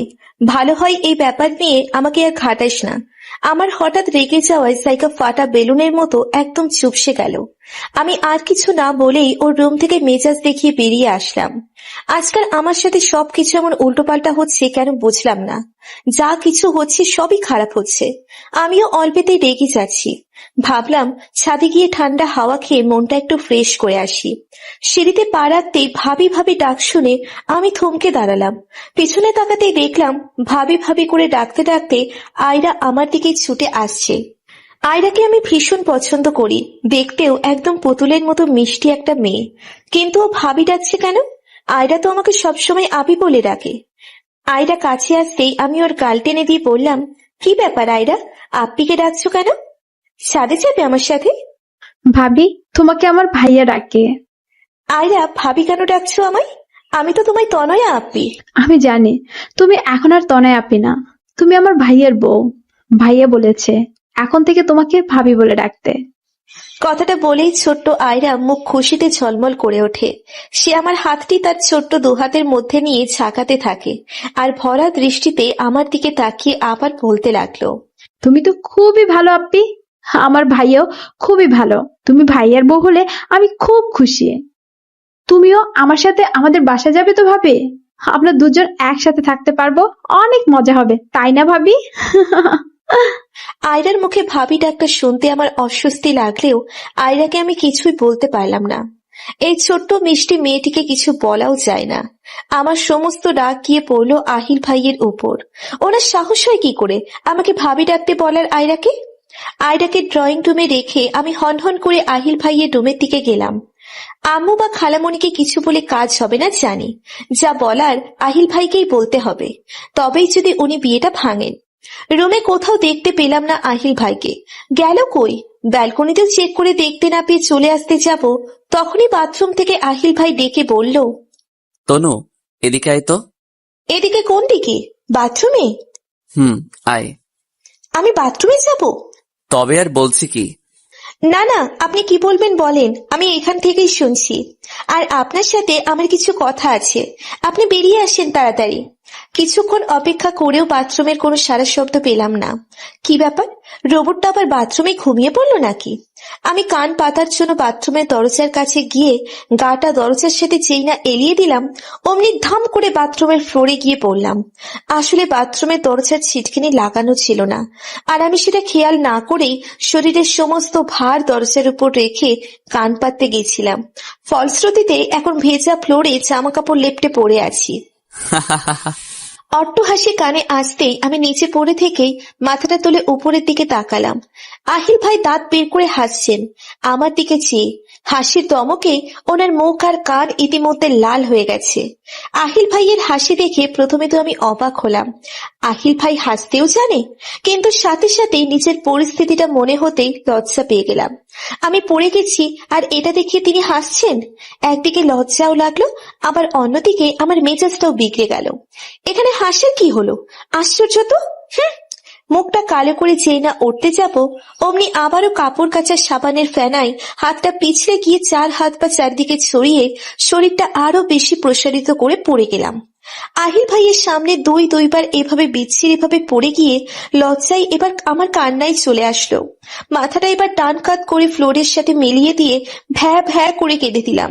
এদিকে আহিল এতক্ষণে নিজেকে সামলে নিয়েছে। সচরাচর সে এত হাসে না, কিন্তু আজ কেন জানি নিজের অজান্তেই হাসি চলে আসলো। তবে এভাবে হাসাটা যে তার মোটেও উচিত হয়নি তা সে বেশ বুঝতে পারল। নিজে ধরে তনুকে ওঠালো সে, তারপর আমতা আমতা করে বলল, তনু, আই এম সরি, আসলে আমি হাসতে চাইনি, কিন্তু এটুকু বলেই আহিল আবারও হা হা করে হেসে উঠল। আর হাসি আটকাতেই সে অন্যদিকে ঘাড় ঘুরিয়ে নেয় সাথে সাথে। আমি কড়া চোখে আহিল ভাইয়ের দিকে তাকিয়ে থেকে মুখ কালো করে বাথরুম থেকে তড়িৎ গতিতে বেরিয়ে নিজের রুমের দিকে চলে গেলাম। আস্তে আস্তে পিছনে আহিল ভাইয়ের গলা শুনতে পেলাম, তনু, যে জন্য তোকে ডেকেছিলাম, শার্টের এই দাগটা উঠাতে পারছি না, তুই একটু চেষ্টা করে দেখ না। আর হাসবো না, আই প্লিজ। আহিল ভাইয়ার রুম থেকে আমার রুমে যেতে হলে মাঝখানে ড্রয়িং রুমটা পড়ে। ড্রয়িং রুমে বসে আম্মা, খালামণি, চাচি, ফুপু, সাইকারা খোশ গল্পে মেতেছিল। এই সুযোগে আমি তাড়াতাড়ি করে তাদের চোখ ফাঁকি দিয়ে ভেজা কাপড়ে আমার রুমের দিকে যেতে লাগলাম, কিন্তু শেষ রক্ষে হলো না। ছোট চাচি দেখে ফেললেন। কি রে তনয়া, তোর জামা কাপড় আমার ভেজা কেন? কি হইছে? কোথায় ভিজেছিস সেভাবে? কোথায় ছিলি তুই? চাচির উত্তেজিত প্রশ্ন শুনে ওনার দৃষ্টি অনুসরণ করে ড্রয়িং রুমের প্রত্যেকটা প্রাণী এখন কৌতূহলী দৃষ্টিতে আমার উত্তরের অপেক্ষায় আমার দিকে তাকিয়ে আছে। আমি আমতা আমতা করে কিছু বলতে যাব, তার আগেই আয়রা হুট করে কোথা থেকে ছুটে এসে বলল, ভাবি তো ভাইয়ের রুম থেকে এসেছে। আয়রার কথা শুনে বড়রা সবাই একটু থতমত খেয়ে গেল। আমার দিক থেকে সাথে সাথে চোখ ফিরিয়ে নিয়ে আবারও নিজেদের মধ্যে গল্প শুরু করার চেষ্টা করে দিল। তাদের চোখে মুখে একদিকে চাপা হাসি ফুটে উঠছে, অন্যদিকে একটু একটু লজ্জা। সাইকা তো আমার দিকে আর চোখে চেয়ে একটা চোখ টিপ দিয়েও দিল। এদিকে লজ্জায় আমার মিশে যেতে ইচ্ছে করছে। না জানি সবাই কি ভাবছে, বিশেষ করে আম্মু আর খালামণি তো এবার আমায় আরো পেয়ে বসবে। এদিকে সাইকাও ভাবছে আমি বুঝি আহিল ভাইকে। দুপুরে খাওয়ার পর সবাই যখন যার যার রুমে ভাত ঘুম দিতে গেল, সেই সময় আমি চুপি চুপি আহিল ভাইয়ের রুমে এসে দরজাটা আটকে দিলাম। আমাকে দরজা আটকাতে দেখে আহিল ভাই ল্যাপটপ থেকে মাথা তুলে আমার দিকে প্রশ্নবোধক দৃষ্টিতে তাকালেন। আমি কোনো রকম ভূমিকা ছাড়াই বলতে শুরু করলাম, আপনার সাথে আমার ছোটবেলায় বিয়ে হয়েছিল, জানতেন এটা আপনি? আহিল ভাইয়ের চোখ সরু সরু হয়ে এলো। একটু নড়ে চড়ে বসলেন উনি। কি বলতে আসছিস সেটা বল। নিজেকে কি মনে করেন আপনি? হ্যাঁ, আপনি বা আপনারা যা বলবেন তাই? আমার মতামতের কোনো মূল্য নেই? আমি কি চাই সেটার কিচ্ছু না? কি চাও তুমি? আমি আপনাকে বিয়ে করতে চাই না। কেন বলেনি আপনাকে খালামণি? আমি তো তাদের আগেই বলে দিয়েছি এই কথা। বিয়ে করতে চাস না আমায়? কখনো না।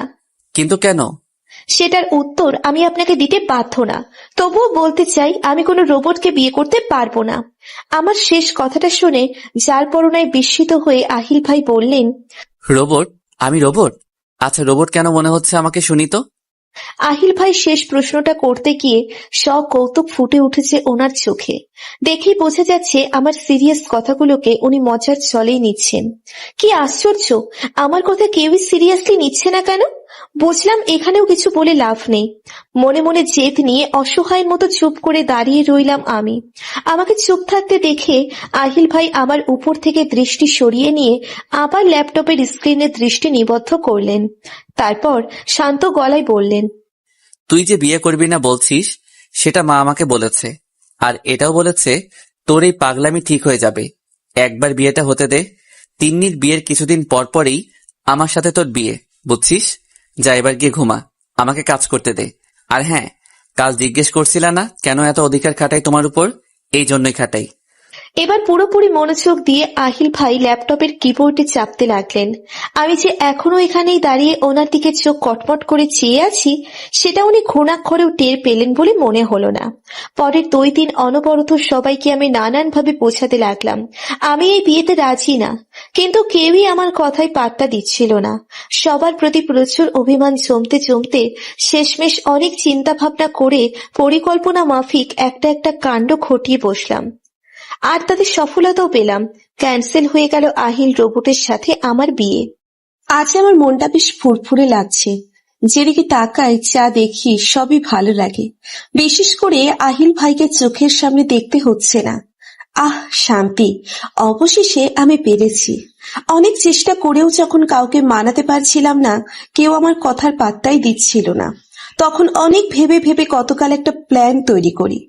যদিও একটু হেরফের হয়ে গিয়েছিল, আর একটু হলে সত্যি সত্যি জীবনটা চলে যাচ্ছিল। ঘটনাটা ভাবলেই এখনো কেমন জানি শরীরটা শিউরে ওঠে। আমার প্ল্যান ছিল, আমার কথার সিরিয়াসনেস সবাইকে বোঝানোর জন্যই আমি সুইসাইডের অভিনয় করব। আর তা দেখে সবাই তখন আমাকে গুরুত্ব দিবে, আমার কথা মেনে নিবে। মেয়ের জীবনের চেয়ে নিশ্চয়ই বিয়েটা বড় না আমার আব্বু আম্মুর কাছে। পরিকল্পনা মাফিক সন্ধ্যার পরপরই সবাই যখন ড্রয়িং রুমে আড্ডা দেওয়ার জন্য জড়ো হলো, আমি তখন চুপি চুপি সেখান থেকে সটকে পড়লাম, সাথে আয়রাকে নিয়ে। আয়রাকে আমার রুমে এনে চকোলেট দিলাম। কিছুক্ষণ ওর সাথে বউ পুতুল খেললাম। আয়রাকে কিছুক্ষণ বেশ আদর করে তারপর বললাম, আয়রা, তুমি এখন যাও, আপু একটা কাজ করব, কিন্তু তোমাকে একটা কাজ করতে হবে। কি কাজ ভাবি? শোনো, এখন থেকে ঠিক 2-3 মিনিট পর তুমি আমার আম্মুকে গিয়ে বলবে তনয়া আপ্পি তোমাকে ডাকে। ঠিক আছে পাখি সোনা? আয়রা মুখ বাঁকিয়ে বলল, না না, ঠিক নাই। তুমি তো আপ্পি না, তুমি তো ভাবি। আমি মনে মনে হাসলাম। ভাবি ডাকতে হলে ডেকে নাও আজই। আমার প্ল্যান সাকসেসফুল হয়ে গেলেই আর এই সুযোগ পাবে না। মুখে বললাম, ওরে আমার ছোট্ট ননদটারে। আচ্ছা ঠিক আছে ভাবি, একটু পর কিন্তু তোমার রাহিলা আন্টিকে গিয়ে বলবা আমি ডেকেছি, ওকে? ওকে ভাবি। আয়রা চলে যেতেই আমি দরজাটা আধ খোলা রেখে তাড়াতাড়ি কাজে লেগে গেলাম। ওয়ার্ড্রপ থেকে আমার লম্বা জর্জেট ওড়নাটা বের করে হাতে নিয়ে নিলাম। আগে থেকে রেখে দেওয়া বারান্দা থেকে লম্বা টুলটা নিয়ে খাটের উপর রেখে সেটাতে দাঁড়িয়ে গেলাম। আনাড়ি হাতে যতটা পারলাম দ্রুত ফ্যানের সাথে ওড়নাটা পেঁচিয়ে একটা ফাঁস তৈরি করলাম। তারপর দরজার দিকে কান পেতে অধীর আগ্রহে অপেক্ষা করতে লাগলাম। যখনই বুঝতে পারবো আম্মু এদিকটায় আসছে, তখনই আমি ফাঁসটা গলায় পড়তে যাব। আর ঠিক এই সময়ে আম্মু আমাকে এই অবস্থায় দেখে নেবেন। তারপর তো কেল্লা ফতে। ঠিক এরকমটাই ছিল আমার পরিকল্পনা। সবকিছু ঠিকঠাক হচ্ছিল প্ল্যান মাফিক, কিন্তু শেষটাই এসে ভয়ঙ্কর রকম একটা গন্ডগোল পাকিয়ে ফেললাম। দরজার বাহিরে যেই না কারো পায়ের আওয়াজ পেলাম, অগ্নি তড়িঘড়ি করে ফাঁসটা নিজের গলায় পরে নিলাম। এদিকে অতিরিক্ত উত্তেজনার কারণে আমার পা কাঁপতে কাঁপতে টুলটা একসময় কাত হয়ে পড়ে গেল, আর আমি সত্যি সত্যি ঝুলে পড়লাম। হাতে ল্যাপটপ নিয়ে সেদিকে গভীর মনোযোগ দিয়ে কিছু একটা দেখতে দেখতে আহিল ভাই ধীর পায়ে আমার রুমে প্রবেশ করেন। তনু, দেখতো এই আংটিটা কেমন? বিয়ের রাতে তোকে গিফট করতে চাচ্ছিলাম। সাড়া না পেয়ে এবার আহিল ভাই ল্যাপটপ থেকে চোখ তুলে বিছানার দিকে তাকায়। সাথে সাথে ওনার হাত থেকে ল্যাপটপটা নিচে পড়ে যায়। কাল রাতেই আপু সবার সামনে ঘোষণা করে দিলেন যে আহিলের সাথে তনয়ার বিয়ে ক্যান্সেল। আমার মেয়ে যেহেতু চায় না এই বিয়েটা করতে, তাই আমরা ওকে জোর করতে পারি না। ছোটবেলায় একবার ওর বিয়ে হয়েছিল, কিন্তু সেটা মুখে মুখেই, কাগজে কলমে কোনো দলিল নাই। তাই প্রয়োজনে আহিল মৌখিকভাবেই তনয়াকে তালাক দিয়ে দিবে, তাহলে ঝামেলা মিটে যাবে। তবে এই তালাকের ব্যাপারটা আমরা তিন্নির বিয়ের পরে দেখব। আপাতত কোনো ঝামেলা করতে চাই না। আমার মেয়েকে বিয়ের ব্যাপারে আর কেউ যেন ফোর্স না করে, এটাই আমার শেষ কথা। আপু যখন কথাগুলো বলছিলেন পরিবারের সকলেই তখন আমার রুমে আমাকে ঘিরে উপস্থিত ছিলেন। সবার মধ্যেই পিনপতন নীরবতা। কেউ আর আপুর কথার উপরে কথা বললেন না, এমনকি দাদুও না। আপুর কথা শেষ হতে খেয়াল করলাম ঘরের এক কোণে বিষণ্ণ ভানে দাঁড়িয়ে থাকা আহিল ভাই আস্তে করে দরজা দিয়ে বেরিয়ে গেলেন। এদিকে আমার মনে তখন লাড্ডু ফুটছিল। যাক, কাজ তাহলে হয়েছে। আমি যে দেখেছি সে কথা আয়রা আম্মুকে গিয়ে বলেছিল ঠিকই, কিন্তু আম্মু গল্পে বেশ জমে থাকায় আয়রার কথায় তত একটা গুরুত্ব দেয়নি। এদিকে আহিল ভাইয়ের পায়ের আওয়াজেই আমি ফাঁস পড়ে নিয়েছিলাম। ভাগ্যিস আহিল ভাই ঠিক সময় এসেছিলেন, না হয়েছে আমার কি হতো। আমার রুমে না এসে তো উনি অন্য রুমের দিকে চলে যেতেও পারতেন। হয়তো আমার হায়াত ছিল বলেই এই যাত্রায় বেঁচে গিয়েছিলাম। তবে মনে মনে সিদ্ধান্ত নিয়ে নিয়েছি এরপর আর কখনো এমন রিস্কি প্ল্যান করব না। কালকের ঘটনার পর থেকে সবাই আমাকে এখন বেশ তুলো তুলো করে পালছে, চোখে চোখ রাখছেন। বহাল তবিয়েতে আছি এখন আমি। আসলে পরিকল্পনাটা ফেক ভাবে করতে চাইলেও কপালের ফেরে সেটা আসল হয়ে গিয়েছিল। তাই কারো মনেই আর সন্দেহ রইল না যে আমি সত্যি সত্যি আহিল ভাইকে চাই না। তবে সবাইকে এভাবে বোকা বানাতে চাইনি আমি মোটেও। তারা যদি আগেই আমার কথা মেনে নিত আমি মোটেও এরকম জঘন্য একটা পরিকল্পনা করতাম না। কাল এক একজনের এক্সপ্রেশন থেকে বুঝতে পেরেছিলাম সবাই কতটা আমায় ভালোবাসে। আম্মু তো খুব কান্নাকাটি করলেন অনেক রাত পর্যন্ত আমার কাছে বসে। আব্বু জোর করে অবশেষে ঘুমাতে নিয়ে গেলেন আম্মুকে। আম্মুর শরীর এখনো সুস্থ হয়নি পুরোপুরি। পুরো উন্মাদ হয়ে গিয়েছিলেন উনি আমার এই কাণ্ডে। এক মিনিটও আমার চোখের আড়াল হতে দিতে চাইছে না এখন। কাল সারা রাত সোহিনী খালামণি আমার সাথে ছিলেন। বিয়েটা ভেঙে যাওয়ায় ওনার মনটা বেশ খারাপ থাকলেও আমাকে একটু অবহেলা বা খারাপ ব্যবহার করেননি আমার সাথে। উল্টে মাথায় হাত বোলাতে বোলাতে বুঝিয়েছেন, তোর আহিলকে পছন্দ না সেটা তো তুই অনেকবার আমাদের বলেছিস রে মা। আমরাই তোর কথার গুরুত্ব দেইনি। সবাই ভেবেছিলাম হয়তো তুই মনে মনে আহিলকে পছন্দ করিস, কিন্তু লজ্জা পেয়ে মুখে বিয়ের জন্য নানা করছিস। আমরা না হয় তোকে বুঝতে ভুলই করেছিলাম, তাই বলে এমন একটা সিদ্ধান্ত নিবি তুই? আমাদের সবাইকে ছেড়ে যাওয়ার কথা চিন্তা করলি? আমরা কি তোর কেউ না? এত অল্পতেই মরে যেতে হয় না রে মা। আর কখনো এমন কাজ করবি না, সাবধান। তুই যা চাস তাই হবে। কালকের এই দুর্ঘটনার পর আজ খুব সকাল সকালে উঠেই আহিল ভাইয়া চলে গেছেন ওনার বাসায়। ওনার নাকি ইম্পর্টেন্ট কাজ আছে, তাই ঠান্ডা মাথায় নিরিবিলি করতে চান, যা এই বাসায় সম্ভব না। কিন্তু সামনে তিন্নিয়াপুর বিয়ে, এই মুহূর্তে আহিল ভাইয়াকে এই বাসা ছেড়ে যেতে দিতে চাইলেন না কেউই। আহিল ভাইয়া সবাইকে কথা দিলেন বিয়ের ঠিক 2 দিন আগেই তিনি আবার চলে আসবেন। তারপর বিয়ের সকল ফাংশন শেষ করে তবেই তিনি যাবেন। মাঝখানের এই কয়েকটা দিন নিজের মতো করে একা উনি ওনার বাসায় গিয়ে কাজ করতে চান। ওনার মা আর বোন তো এই বাড়িতেই আছে, সমস্যা নেই। সবাইকে বোঝানোর পরেও যখন কেউ আহিল ভাইয়াকে যেতে দিতে রাজি হচ্ছিল না, তখন আব্বুই সবাইকে ম্যানেজ করে আহিল ভাইকে যেতে দিলেন। আমার আব্বুর কোম্পানিতে এতদিন একজন ঘুমন্ত অংশীদার হিসেবেই ছিলেন আহিল ভাইয়া। ওনার বাবার শেয়ারগুলো উত্তরাধিকার সূত্রে পেয়েছিলেন উনি। এই দেশে না থাকার কারণে কোম্পানির কোনো কাজ উনি করতেন না, শুধু মূলধন থেকে মাসে মাসে লভ্যাংশ নিতেন। কিন্তু আজকাল এই কোম্পানিতে কাজের চাপ অতিরিক্ত বেড়ে যাওয়ায় আবার এদিকে আহিল ভাইয়ার মতো একজন ব্রিলিয়ান্ট ব্যবসায়ী নিজের বিজনেস ফেলে শুধু শুধু অবসর বসে আছে এই দেশে, এটা দেখে আব্বুই আহিল ভাইয়াকে অফার করেছিলেন যতদিন দেশে আছে কোম্পানি পরিচালনায় অংশ নিতে। সেটারই ধারাবাহিকতা দেশে আসার কিছুদিন পর থেকেই আহিল ভাইয়া সারাদিন কাজ নিয়ে ব্যস্ত থাকেন। উনি অফিসে যাচ্ছেন খুব কম, ঘরে বসে কোম্পানির অনলাইন কার্যক্রমের সমস্তটা দেখছেন। আপু নিজেও অনেক কাজের চাপে আছেন। নিজের মেয়ের বিয়ে উপলক্ষে যে 1 সপ্তাহ আগে ছুটি নেবেন সেই জো নেই তার। আহিল ভাইয়ের উপর কাজের চাপটা বুঝতে পেরেই তিনি আহিল ভাইকে নিজের মতো করে ওনার বাসায় গিয়ে কাজ করার অনুমতি দেন। বিকেলে ফুরফুরে মন নিয়ে বারান্দায় দাঁড়িয়ে ব্যস্ত শহরটাকে দেখছিলাম। রাস্তা দিয়ে 1-2টা গাড়ি শা শা করে চলে যাচ্ছে। অন্যদিনের তুলনায় শহরটা আজ একটু মনমরা লাগছে। আয়রা যে কখন আমার পিছনে এসে দাঁড়িয়েছে খেয়ালই করিনি। পিছনে ফিরতেই দেখি মন খারাপ করে আয়রা অন্যদিকে চেয়ে আছে। আমি ওকে আমার দিকে ফিরালাম, গাল দুটো একটু টেনে দিয়ে বললাম, কি ব্যাপার আয়রা মনির, এমন মন খারাপ কেন? আয়রা কণ্ঠ যেন কান্না ঝরে ঝরে পড়ল, কাঁদো কাঁদো হয়ে বলল, আমি ভাইয়াকে খুব মিস করছি আপ্পি। ভাইয়া আমার কল ধরছে না। ভাইয়া চলে গেল কেন তনয় আপ্পি? তুমি কি ভাইয়াকে বিয়ে করবে না আর? জানো, ভাইয়া যাওয়ার আগে আমাকে বলে গিয়েছে তোমাকে যেন আর ভাবি না ডাকে। তুমি কি আমার ভাবি হবে না? বলো না আপ্পি, ভাইয়াকে বিয়ে করবে না তুমি? আমার ভাইয়া তো অনেক ভালো, আমার মতো তোমাকেও আদর করবে। করবে না বিয়ে আপ্পি? আমার সাড়া না পেয়ে আয়রা বারবার আমার হাত ধরে ঝাঁকাতে লাগলো উত্তরের আশায়। আমি কি বলবো বুঝতে পারছিলাম না। আয়রার ছোট্ট মনে আঘাত করে কথা বলার মতো কোনো ইচ্ছেও নেই। ওকে কাছে টেনে এনে বললাম, মন খারাপ করে না আপ্পি, আমি তোমার ভাবি হব না তো কি হয়েছে? দেখবা আমার চেয়েও খুব ভালো একটা ভাবি আসবে তোমার। ভাইয়ার জন্য খুব বেশি মন খারাপ লাগছে তোমার আয়রা? কথা বলতে চাও ভাইয়ার সাথে? চাই তো, কিন্তু ভাইয়া তো আমার ফোন পিক করে না। তনয় আপ্পি, আচ্ছা আসো, আমরা দুজন মিলে ট্রাই করি। আয়রাকে সাথে নিয়ে রুমে এসে আহিল ভাইয়ার নাম্বারটাই ডায়াল করলাম। কয়েকবার রিং হয়ে কেটে গেল, ফোন ধরল না। বারবার ট্রাই করেও যখন ব্যর্থ হলাম, তখন আয়রা বুঝে গেল তনয়া আপ্পিও তাকে তার ভাইয়ার সাথে যোগাযোগ করিয়ে দিতে পারবে না। সে হতাশ হয়ে মন খারাপ করে চলে গেল। আমি আবারও বারান্দায় এসে দাঁড়ালাম। ঠান্ডা হাওয়া বইতে শুরু করেছে বাহিরে এখন। দূর দিগন্তে চেয়ে থাকতে থাকতে মনে পড়ে গেল কাল গভীর রাতের কথা। আপু গিয়ে ক্যান্সেল ঘোষণা করার সাথে সাথেই যে আহিল ভাই বেরিয়ে গিয়েছিল রুম থেকে, তারপর আরেকবার এসেছিল আমার রুমে। তখন গভীর রাত, আমি আর খালামণি তখন জেগেছিলাম। দরজা নক করতেই খালামণি উঠে দরজা খুলে দিয়েছিল। আহিলকে দেখেই দরজা থেকে সরে দাঁড়িয়ে আহিল ভাইকে রুমে ঢুকতে দেন তিনি।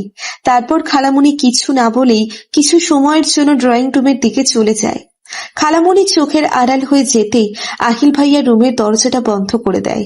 বেশ শান্ত দেখাচ্ছিল ওনাকে। আমার বিছানায় পাশে পকেটে হাত রেখে দাঁড়িয়ে তীক্ষ্ণ দৃষ্টিতে চেয়েছিল আমার দিকে অনেকক্ষণ। তারপর খুব ধীর কণ্ঠে জিজ্ঞেস করে, এখন কেমন লাগছে? ঠিক আছে। এই পাগলামিটা কেন করতে গেলি?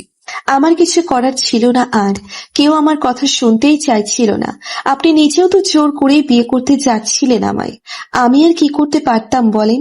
আপনিই বলেন, আপনি কি এমন একটা মানুষের সাথে সারাটা জীবন কাটাতে চাইবেন যাকে আপনার ভালোই লাগে না? আমাকে তো সত্যি পছন্দ না। না। তোর ভাষায় আমি রোবট, তাই?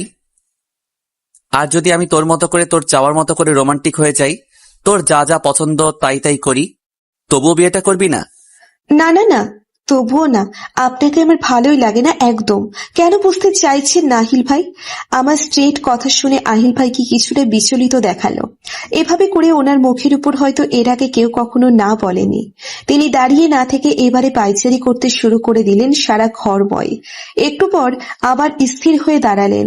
পকেট থেকে বাম হাতটা বের করে কপালটা হালকা করে টিপতে লাগলেন চোখটা বন্ধ করে। আমি ওনার প্রতিটা কাণ্ড কারখানা খেয়াল করছিলাম খুব মনোযোগ দিয়ে। মনে মনে খুব খুশি হচ্ছিলাম। অবশেষে আমি তার মাথা ব্যথার কারণ হতে পেরেছি। এতদিন আমার কথায় কোনো পাত্তা দাওনি, নিজেকেই নিজের রাজ্যে রাজা ভেবেছিলে মিস্টার আহিল। এবার বোঝো। এভাবে কিছুক্ষণ থাকার পর হঠাৎ করেই চোখটা খুলে আহিল ভাই আমার পাশে বিছানায় বসে পড়লেন। আমি কিছুটা ভয় পেয়ে একটু সরে গেলাম। উনি আমার একটা হাত টেনে নিয়ে বেশ অনুনয় করে পড়লেন, আর একবার ভেবে দেখ তনু, তুই যেভাবে বলবি। আমি টান দিয়ে ওনার হাত থেকে আমার হাতটা সরিয়ে নিয়ে আসলাম। এবার আমার সত্যি বিরক্ত লাগছিল। বেশ কড়া কণ্ঠে বললাম, আহিল ভাই, আপনার যদি আর একবারও আমার উপর ফোর্স করার চেষ্টা করেন, তাহলে কিন্তু আমি আবারও এই কাজটাই করব। একবার বেঁচে গেছি বলে বারবার যে বেঁচে যাব তা নয়। এছাড়া ওকে ওকে ওকে তনু, রিল্যাক্স, জাস্ট রিল্যাক্স। কেউ তোমায় কোনো ফোর্স করছে না, আর করবেও না, এটা আমি গ্যারান্টি দিচ্ছি। কিন্তু সাবধান, এরকমটা তুমি আর কখনো করবে না, কখনো না। বলতে বলতে উঠে দাঁড়ায় আহিল ভাই। বেশ অস্থির দেখায় আহিল ভাইকে। সাথে সাথেই গেলেন না উনি রুম থেকে। এক দৃষ্টিতে জানালা দিয়ে বাহিরের দিকে তাকিয়ে রইলেন চুপচাপ। দাঁত দিয়ে নিচের ঠোঁটটা উনি চেপে ধরে রেখেছেন সব এগে। ডিম লাইটের আলোয় আমার একবার যেন মনে হলো আহিল ভাইয়ের চোখ দুটো ছলছল করছে। পরবর্তীতে আমি ভালো করে দেখার জন্য আবার তাকাতেই দেখি আহিল ভাই ইতিমধ্যে হাঁটা শুরু করেছেন দরজার দিকে। আহিল ভাই চলে যেতেই খালামণি রুমে ঢোকে। আহিল ভাই কি বলেছে বা আমাদের মধ্যে কি কথা হয়েছে কিছুই জিজ্ঞেস করেননি খালামণি আমাকে। এসে চুপচাপ আমার পাশে শুয়ে পড়েছিলেন। আচ্ছা, আহিল ভাই কি আমাকে ভালোবাসে নাকি নাকি জাস্ট ছোটবেলায় বিয়ে হয়েছিল বলেই এখন দায় পড়ে বিয়েটা টিকিয়ে রাখার জন্য আমাকে ফোর্স করছেন? এরকমটাই যদি হয় হয় তবে বিয়ে ভেঙে যাওয়ায় এতটা বিষণ্ণ কেন দেখাবে ওনাকে? তবে কি উনি আমাকে ভালোবাসেন? ধুর, কি ভাবছি এসব! ভালোবাসার জন্য যতটা অনুভূতি থাকার কথা তার অর্ধেকও আহিল ভাইয়ের মাঝে আছে কিনা সন্দেহ। আর যদি আমার প্রতি ওনার এমন কোনো ফিলিংসই থাকতো তাহলে কি আগে কখনোই আমি বুঝতাম না? উনি তো আমার দিকে একবারও ভালো করে চেয়ে দেখেছে কিনা আজ পর্যন্ত তাতেও সন্দেহ। কিরে, অন্ধকারে দাঁড়িয়ে আছিস কেন এখানে? রুমেও আলো দিস নে যে। সাইকার কথায় আমি যেন বাস্তবে ফিরে এলাম। ভালো করে চেয়ে দেখলাম চারিদিকে সন্ধে নেমে গেছে। আমি বেশ হকচকিয়ে গেলাম, এত সময় কখন পার হয়ে গেল। তবে চারপাশে অন্ধকার থাকায় আমার হতভম্ব বা উদাসীন রূপটা সাইকোর চোখে পড়েনি বলে কিছুটা স্বস্তি পেলাম মনে মনে। তনয়া, জানিস আজকে ছোট পুকুর আসতেছে আমাদের বাসায়।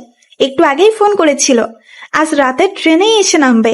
উফ, তিন্নিয়াপুর বিয়ে না হওয়া পর্যন্ত তাহলে এতদিন হিনশুটের রাইসা আপুকে সহ্য করতে হবে আমাদের। এখন আবার তাদের জন্য রুমও গুছাতে হবে আমার। বড় ফুপুর ওয়ার্ডার, প্লিজ চল না আমার সাথে, একা একা পারবো না এত কাজ করতে। রাইসা আপু আমার ছোট ফুপুর একমাত্র মেয়ে। আমার আর সাইকার 1 বছরের সিনিয়র উনি। অনার্স ফার্স্ট ইয়ারে পড়ে। ছোট ফুপুরা চাঁদপুর শহরে থাকেন। সেখানে থেকেই আজ আমাদের বাসায় আসছে তিন্নিয়াপুর বিয়ে উপলক্ষে। রাইসা আপুকে আবারও একদম অসহ্য লাগে। সব সময় কিছু না কিছু নিয়ে প্যান প্যান করতেই থাকে। আমাদের সব কাজিনদের থেকে রাইসা আপু সবচেয়ে আলাদা। এ বাসায় বেড়াতে আসলে আমাদের সাথে ভালো করে মেশেও না। বাবা মায়ের একমাত্র সন্তান বলে ওনার ভাবের কোনো শেষ নেই। যাই হোক, সাইকার সাথে গিয়ে ওনাদের জন্য রুম রেডি করতে হবে জলদি। এসে রুমে আবার একটু ধুলোবালি পেলেই প্যান প্যান শুরু করে দিবে মহারানী রাইসা। আচ্ছা চল, দুজন মিলে যতটা পারি গুছিয়ে দিই। কথাটা বলে আমি পা বাড়াতেই সাইকা আমাকে পিছন থেকে টেনে ধরে, ভারাক্রান্ত গলায় বলে, তনয়া, আই এম সরি রে। কেন? আহিল ভাইয়াকে নিয়ে তোর সাথে সেদিন যে মজা করলাম তাই। আমি না সত্যি বুঝতে পারিনি আহিল ভাইকে তুই মন থেকেই অপছন্দ করিস।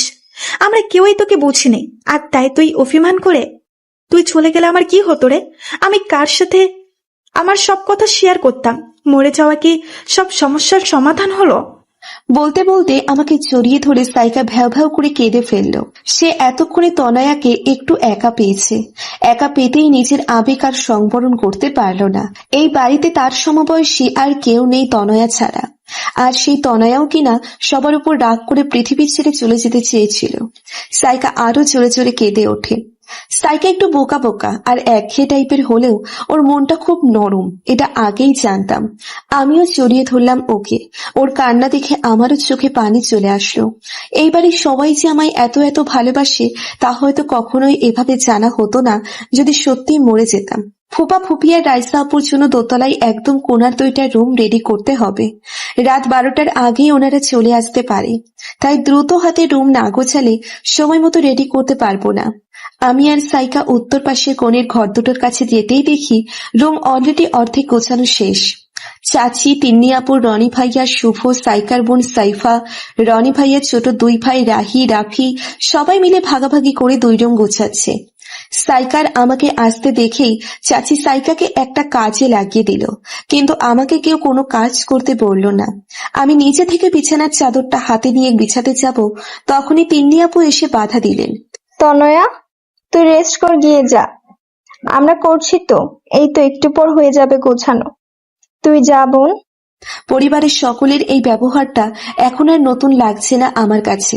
কালকে রাতের পর থেকে সবাই আমাকে খুব আদর করছে, কোনো কাজে হাত লাগাতে দিচ্ছে না। যাক বাবা, এই উছিলায় কাজ থেকে একটু রেহাই পেলাম। যাই পড়তে বসি। কয়েকদিন পর এমনিতে অনেক মিস যাবে পড়ালেখায়। ড্রয়িং রুমে দেখলাম আব্বু, চাচু আর দাদা ভাই 3 বাপ্পাটা মিলে চা খাচ্ছে আর খোশ মেজাজে গল্প করছে। একটু দূরেই দাদু আয়রার সাথে কোনো একটা বিষয় নিয়ে দুষ্টুমি করছে। একটু পরপর আয়রা খিলখিল করে হেসে উঠছে। আয়রার সাথে দাদুর খুব জমে ভালো। আমাকে ওখান দিয়ে যেতে দেখে দাদা ভাই ডাকলেন চা খাওয়ার জন্য। না দাদা ভাই, এখন পড়তে বসবো তো। রুমে আসার আগে রান্নাঘরেও একটু উকি মারলাম। আম্মু, সোহিলি খালামণি আর বড় ফুপি মিলে রাতের রান্নার আয়োজন করছেন।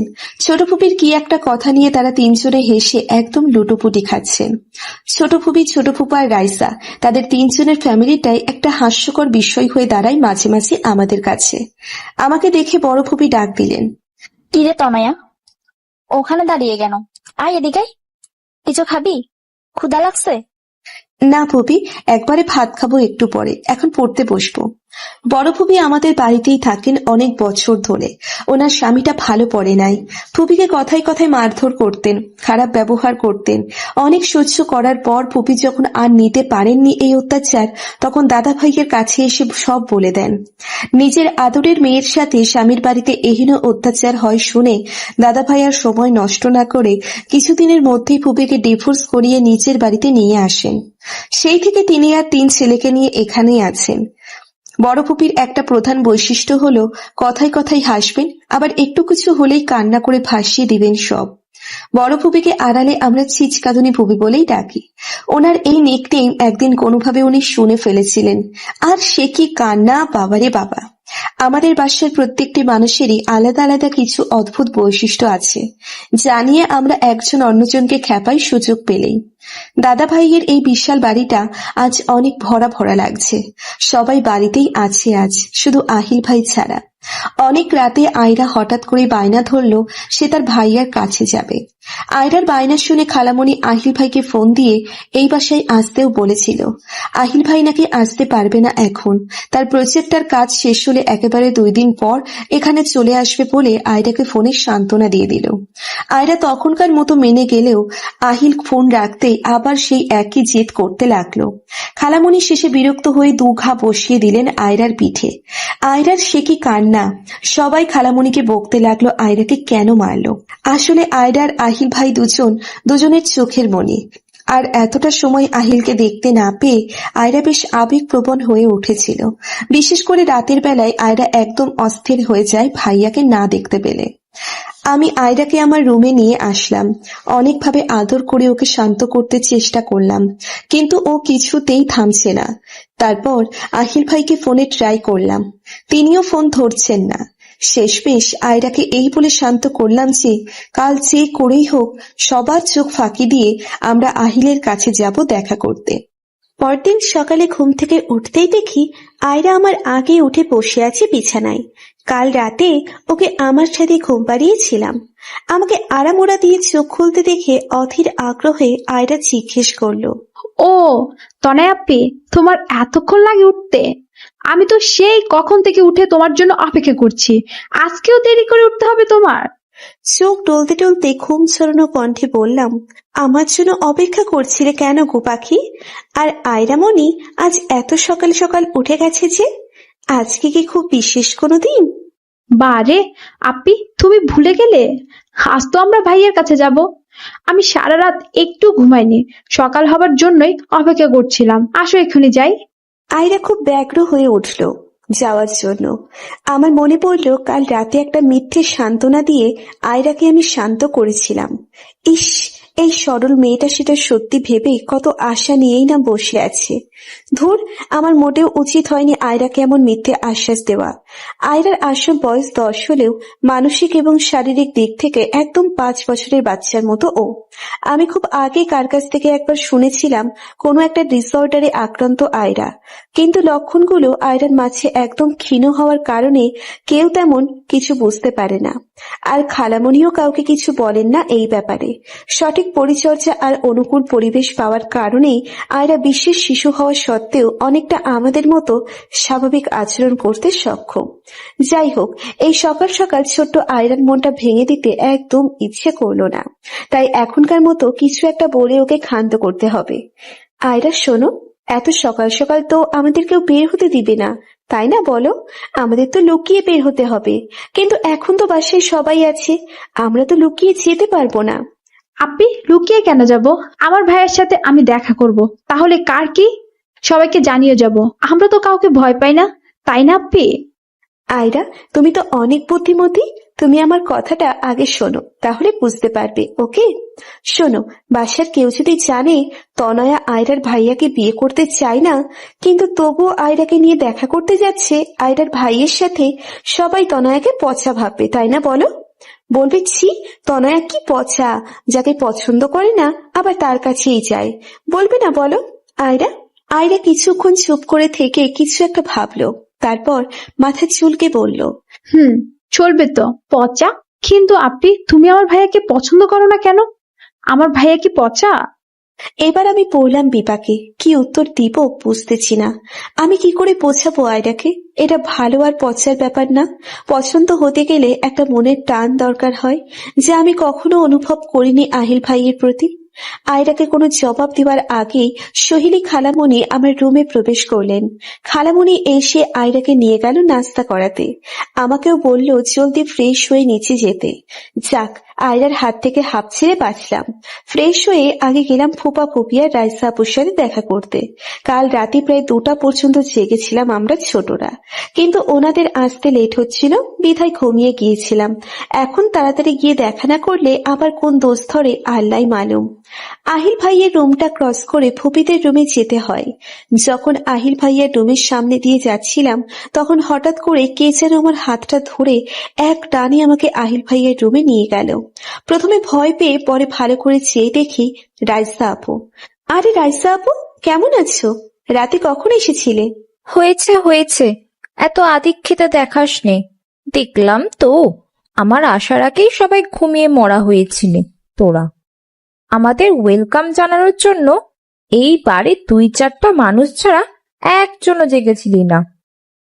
আসলে আপু, আমরা তো অনেক রাত পর্যন্ত অপেক্ষা করেছি তোমাদের জন্য, কিন্তু তোমাদের আসতে লেট হচ্ছিল তাই আর কি।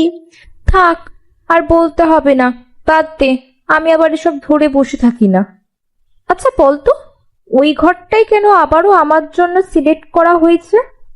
আগের বার বলে গিয়েছিলাম না ওই রুমে আর থাকবো না আমি? আমার রুমের বাথরুমটা একদম পছন্দ হচ্ছে না। আজকেই নানুকে বলে আমি ভালো একটা রুমে শিফট হব। ভালো রুম খুঁজতে এসে দেখলাম এই রুমটাতে তো দেখি থাকে না। এই রুমের বাথরুমটাও সুইচেবল, ব্যালকনি থেকে বাইরের ভিউটাও সুন্দর। ভাবছি এই রুমটাতে শিফট হব। কিন্তু আপু, এটা তো আহিল ভাইয়ের রুম।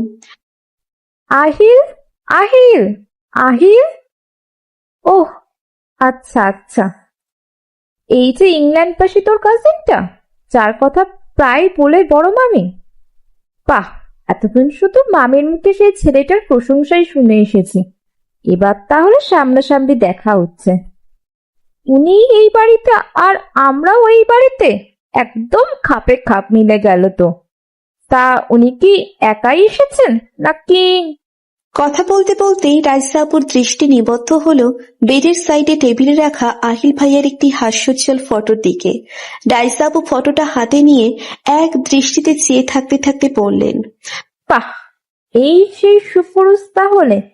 ছবিটাতে আহিল ভাই কালো নীল বর্ণের একটা 3/4 প্যান্টের সাথে একটা ব্ল্যাক টি শার্ট পরে আছে। চোখে কালো সানগ্লাস, মুখে হাসি, মাথার উপরে স্বচ্ছ নীল সাদা আকাশ। কোনো এক রৌদ্রোজ্জ্বল দিনে এই ছবিটা তোলা হয়েছে তা বেশ বোঝা যাচ্ছে, কারণ আহিল ভাইয়ের মুখে রোদ বেশ ঝলমল করছে। উনি একটা হাত কপালের উপর ঠেকিয়ে রেখেছেন।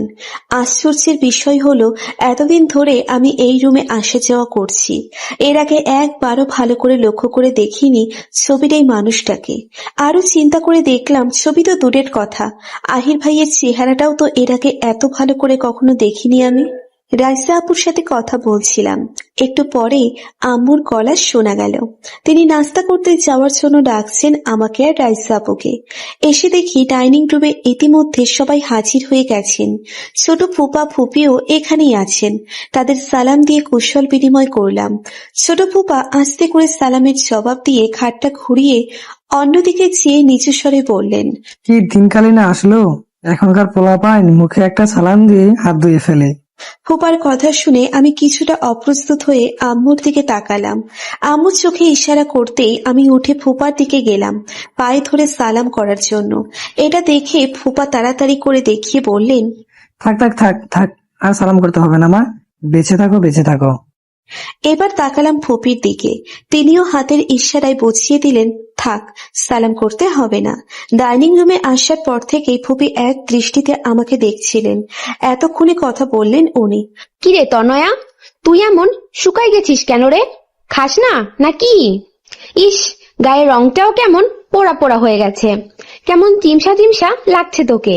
ছোট ফুপির কথা শুনে সাইকা খেতে খেতে ফিক করে হেসে দিল। আমি কড়ার চোখে ওর দিকে তাকিয়ে চোখ রাঙাতেই ও একদম চুপ হয়ে গেল। আসলে ছোট ফুপি এমনই, যাকে একবার ধরবেন তাকে সহ তার 14 গোষ্ঠীর দোষ ত্রুটি সব তুলে ধরবেন একে একে। আমরা অবশ্য ফুপির কথায় কোনো মাইন্ড করি না, যার যেমন স্বভাব আর কি। কিন্তু আজ ঘর ভর্তি লোকের সামনে যখন ওনার পাল্লায় পড়লাম আমি, তখন মনে মনে খুব রাগই লাগছিল। ফুপি আরো কিছু বলার জন্যই তৈরি হচ্ছিলেন, কিন্তু আয়রার জন্য আমি বেঁচে গেলাম। আয়রা এসে আমাকে টেনে নিয়ে গেল ড্রয়িং রুমে। ওখানেই ওর খাবার দেওয়া হয়েছে। খালামণি আয়রাকে খাওয়াতে চেষ্টা করছেন খুব, কিন্তু আয়রা কিছুতেই খেতে চাইছে না। সে খেলে তনয়া আপ্পির হাতেই খাবে। ড্রয়িং রুমে আসতেই খালামণি বলল, দেখ তো এই তাগড়াটাকে খাওয়াতে পারিস কিনা। আহিল যাওয়ার পর থেকে একটা বেলাও ঠিকঠাক খাচ্ছে না একদম। আমার হয়েছে যত জ্বালা। ওইদিকে ওইটাই একা একা থাকছে, কি খাচ্ছে না খাচ্ছে কিছুই জানি না, ঠিক মতো ফোনও ধরে না। এই দেশে এসেও কিসের এত কাজ বুঝি না বাপু। আর এইদিকে ছোটটাই করছে এমন জ্বালাতন। আহিল সামনে থাকলে সব ঠিক থাকবে তার, আহিল নাই আর অমনি মর্জি শুরু করেছে। খালামণি জেদ করে রুখে যান আয়রাকে মারতে। আমি খালামণিকে জোর করে আটকে রাখলাম। খালামণি, তুমি যাও তো, যাও, সবাই খেতে বসেছে, তুমিও নাস্তা করে নাও, আমি ওকে খাওয়াচ্ছি, তুমি এত প্যারা নিও না। আর আমার নাস্তাটাও এখানে দিয়েছেও, আয়রা আর আমি একসাথে খাবো, তাই না আয়রা? আয়রাকে খাইয়ে দিতেই ভদ্র বাচ্চার মতো খেয়ে উঠল। তবে খেতেও খেতেও আমাকে বারবার প্রশ্ন করছিল, কখন যাবা ভাইয়ার কাছে? আমি চোখের গায়ে কথা দিয়ে দিলাম যে বিকালে যাব তোমার ভাইয়ার কাছে। আসলে আয়রাকে ধমক দেওয়া বা নিরাশ করার মতো কোনো কারণই খুঁজে পাই না আমি। কেন জানি আয়রাকে দেখলেই ভীষণ রকম আদর করতে ইচ্ছে করে। এত কিউট যে কেউ দেখলেই ভালোবাসতে চাইবে। আয়রার ঠোঁটের নিচে লালচে ছোট্ট তিলটা জাস্ট অসাধারণ। সেম জায়গায় সেম তিল কার যেন দেখেছিলাম মনে করেও করতে পারলাম না। তিন্নিয়াপুর বিয়ের আর বেশি দিন বাকি নেই। এখন থেকে কেনাকাটা করতে শুরু না করলে পরে সময় মতো শেষ করতে পারবো না সব। তাই আজকে নাস্তার পরপরই কিছুক্ষণ রেস্ট নিয়ে আমরা কাজিনরা সবাই বের হলাম মার্কেটে যাওয়ার জন্য। আপাতত নিজেরা নিজেদের জন্য টুকটাক যা যা লাগে কিনে ফেলবো। আজকে থেকে আপু আর চাচুও ছুটি নিয়ে নিয়েছেন অফিস থেকে। তিন্নি আপু বেশ মন খারাপ করছিল। কিছুদিন পর এই বাড়ির বড় মেয়ের বিয়ে, অথচ কেউ একটুও গুরুত্ব দিচ্ছে না এই বিয়েটাকে। এখনো নিজেদের অফিসের কাজ নিয়ে ব্যস্ত সবাই। তিন্নি আপুকে খুশি করতে ম্যানেজ করে অফিস থেকে লিভ নিয়েছেন আপু আর চাচু। যতটা পারা যায় ঘরে বসেই অফিসের গুরুত্বপূর্ণ কাজগুলো করবে আজ থেকে তারা। অনেকদিন পর আপু আর চাচুর দুইটা গাড়ি আজ ফ্রি পেলাম। চাচুর গাড়িতে তিন্নি আপু ড্রাইভ করবে। তিন্নি আপুর পাশের সিটে রাইসা আগে আগে গিয়ে বসে পড়লো। পিছনে রাহি, রাফি, সাইফা উঠে গেল তাড়াতাড়ি করে। এদিকে সাইকা আর শুভ দৌড়ে গেল আপুর গাড়ির সামনের সিটে বসার জন্য। শুভর আগে সাইকায় গিয়ে বসে পড়েছে সামনে। শুভ মুখ কালো করে পিছনে গিয়ে বসলো। এটাই ড্রাইভিং করবেন রনি ভাইয়া। আমি আয়রাকে নিয়ে গাড়ির পিছনের সিটে বসিয়ে নিচে যখন বসতে যাব তখনই রনি ভাই সাইকাকে হুকুম দিল, সাইকা তুই পেছনে যা, আর তনয়া তুমি সামনে চলে আসো। রনি ভাইয়ের ডিসিশন শুনে সাইকা কপাল কুঁচকে ঘাড় তেড়া করে রনি ভাইয়ের দিকে তাকিয়ে জানতে চাইল, কেন কেন কেন পিছনে যাব কেন? ও, আমি আগে এসেছি বসতে না, আমি পেছনে যেতে হেঁটে পারবো না, ব্যাস। এই তুই জানিস না গাড়িতে তনয়ার বমি হয় মাঝে মাঝে, ওকে সামনে বসতে দে। যাবাক। সাইকা আগের মতোই ঘাড় ঘুরিয়ে বলে, না আমি যাচ্ছি না। যাচ্ছিস না? তাহলে তুই সামনের সিট দখল করে এখানেই বসে থাক মূর্তির মতো, যা। আমরা সবাই আহিলের গায়ে দিয়ে যাই। আয় তো শুভ। খেয়াল করলাম বাড়ির সামনে আব্বু আর চাচুর দুইটা গাড়ির পাশে আহিল ভাইয়ার গাড়িটাও পার্ক করা আছে। আহিল ভাই গাড়ি রেখে গেছে, তার মানে বাইক নিয়ে গেছে। রনি ভাই গাড়ি থেকে এক পা বাড়িয়ে নামতেই যাবার অভিনয় করে কাজ হয়ে গেল। সাইকা ঠাস করে দরজা খুলে দিয়ে প্যান প্যান করতে করতে নেমে পিছনের সিটে গিয়ে বসে পড়ল। সাইকাকে পিছনে আসতে দেখে এবার শুভ হাততালি দিয়ে একটু আগে সে সাইকার কাছে পরাজিত হওয়ার প্রতিশোধটা নিয়ে নিল। এবার আমি গিয়ে রনি ভাইয়ের সাথে সামনের সিটে বসে পড়লাম। আসলে সামনে বসলে যেতে যেতে বাহিরের ভিউটা খুব সুন্দর দেখা যায়। তাছাড়া আসলেই গাড়ির আমার একটু বমি বমি ভাব লাগে, তাই এই উপকারটার জন্য রনি ভাইয়ের দিকে তাকিয়ে কৃতজ্ঞতা সুলভ মুচকি একটা হাসি উপহার দিয়ে দিলাম। রনি ভাই কাজের সূত্রে ঢাকার বাহিরেই থাকেন বেশিরভাগ সময়। মাসে একবার এসে কিছুদিন থেকে যান এই বাড়িতে মায়ের কাছে। আমার আগে রনি ভাইয়ের তত একটা মেলামেশা না থাকলেও সাইকা, সাইফা, শুভদের সাথে আবার খুব ভাব। এজন্যই হয়তো আমাদের সব কাজিনদের মধ্যে শুধু আমাকেই রনি ভাই তুমি সম্বোধন করেন। মার্কেটে গিয়ে অনেক ঘোরাঘুরি করে অবশেষে সবাই কিছু না কিছু টুকটাক কিনলো। আমি তেমন কিছুই কিনলাম না। আসলে আমার সব জিনিসই আগের থেকেই আছে, তাই কেনার মতো তেমন কিছুই নেই। আমি সবার সাথে কেনাকাটায় হেল্প করে দিলাম। রাইসা আর রনি ভাই মিলে সবচেয়ে বেশি জিনিস কিনলো। ওদের 2 হাত ভর্তি হয়ে গেছে ব্যাগ দিয়ে। সব শেষে আমি একটা শোপিসের দোকানের সামনে এসে দাঁড়ালাম। নেড়ে চেড়ে শোপিসগুলো দেখছিলাম। পিছনে রনি ভাই কখন এসে দাঁড়িয়েছেন টেরই পাইনি। হাতের এটা পছন্দ হয়েছে তনয়া ভাই, এটা প্যাক করে দিন তো। আরে না না, আমি তো এমনিই দেখছিলাম রনি ভাই। কিনে নাও না, সমস্যা কি? তোমার ড্রেসিং টেবিলের উপরে রাখবে, আসতে যেতে চোখে পড়বে আর আমার কথা মনে পড়বে। Just kidding, don't mind Tanaya. It's okay Rony ভাই, এখানে মনে করার মতো কিচ্ছু নেই। প্যাকিং হয়ে যেতেই রনি ভাই দামটা মিটিয়ে দিল। আমরা শোপিসের দোকান থেকে বেরিয়ে হাঁটতে হাঁটতে গাড়ির কাছে যাচ্ছি। সবারই শপিং করা মোটামুটি শেষ। একে একে জড়ো হচ্ছে সবাই গাড়ির কাছে। গাড়ির কাছে যেতে যেতে একটু গলা খাকারি দিয়ে রনি ভাই বলল, তো কাজটা কিন্তু তুমি ঠিকই করেছো তনয়া। কোন কাজটা রনি ভাই? ওই যে আহিলের সাথে তোমার বিয়েটা ভেঙে দিয়ে, যাকে তুমি পছন্দই করো না, তার সাথে সারাটা জীবন কিভাবে কাটাবে বলো তো? এই জন্যই আমি অ্যারেঞ্জ ম্যারেজের চেয়ে লাভ ম্যারেজ বেশি প্রেফার করি, বুঝলে তো না? তোমার উচিত বিয়ে করতে হলে এমন কাউকে করা যাকে তুমি চেনো, জানো, যে তোমাকে বুঝবে, তোমার খেয়াল রাখবে, যার সাথে তোমার বোঝাপড়া ভালো থাকবে। বুঝছো আমার কথা? বুঝছি রনি ভাই। বাসায় ফিরতে ফিরতে আমাদের প্রায় বিকেল হয়ে গেল। খেয়ে দিয়ে সবাই ঘুমিয়েছে, শুধু ছোট পপি আর সোহিলি খালামণি জেগে আছেন আমাদের অপেক্ষায়। এই অল্প সময়ের মধ্যে তাদের দুজনের বেশ খাতির জমে গেছে। এর আগে দুজন দুজনার কথা শুনলেও এইবারই প্রথম সরাসরি সাক্ষাৎ করার সুযোগ ঘটল ওনাদের। কথায় কথায় সোহিলি বেগম 2 দিন আগে ঘটে যাওয়া সমস্ত ঘটনাই শেয়ার করলেন তনয়ের ছোট পপি আসমা বেগমের কাছে। আসমা বেগম আহিল ছেলেটার সাথে তনয়ের বিয়ে হবে এটা আগে থেকে জানলেও এখন যে বিয়ে ভেঙে গেছে সেই খবরটা এই মাত্রই কানে গেল তার। তিনি খুব করে কোয়াচড়াতে লাগলেন, তাকে কেউ এই ব্যাপারে কেন বলেনি? এই বাড়িতে এত কিছু ঘটে যায় অথচ তাকে কেউ কিছু জানায় না। সে কি এই বাড়ির কেউ না? কত সাহস! উঠুক আজকে বড় ভাবি। সোহিলি বেগম পড়লেন বিশাল মুশকিলে। এই আসমা আপাটা আবার এই বিষয়টা নিয়ে কখন কি ফ্যাসাদ লাগিয়ে দেয় ঘরে আল্লাহ জানে। তারই উচিত হয়নি তনয়া আর আহিলের ব্যাপারটা তোলার। আমরা ঘরে ঢোকা মাত্রই ছোট ফুপি দৌড়ে আসলেন রাইসার দিকে, হাড়ে রেড়ে করতে করতে। ইস, আমার মেয়েটা একদম ঘেমে গেছে দেখি। তোদের গাড়িতে কি এসি নাই রে রনি? আমার মেয়েটার কি অবস্থা হয়েছে দেখ।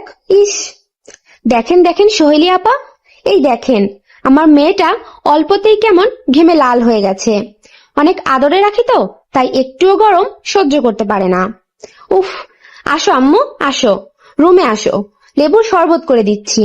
ছোট ফুপি রাইসাকে নিয়ে চলে যেতেই আমরা একজন অন্যজনের দিকে চেয়ে হো হো করে হেসে উঠলাম।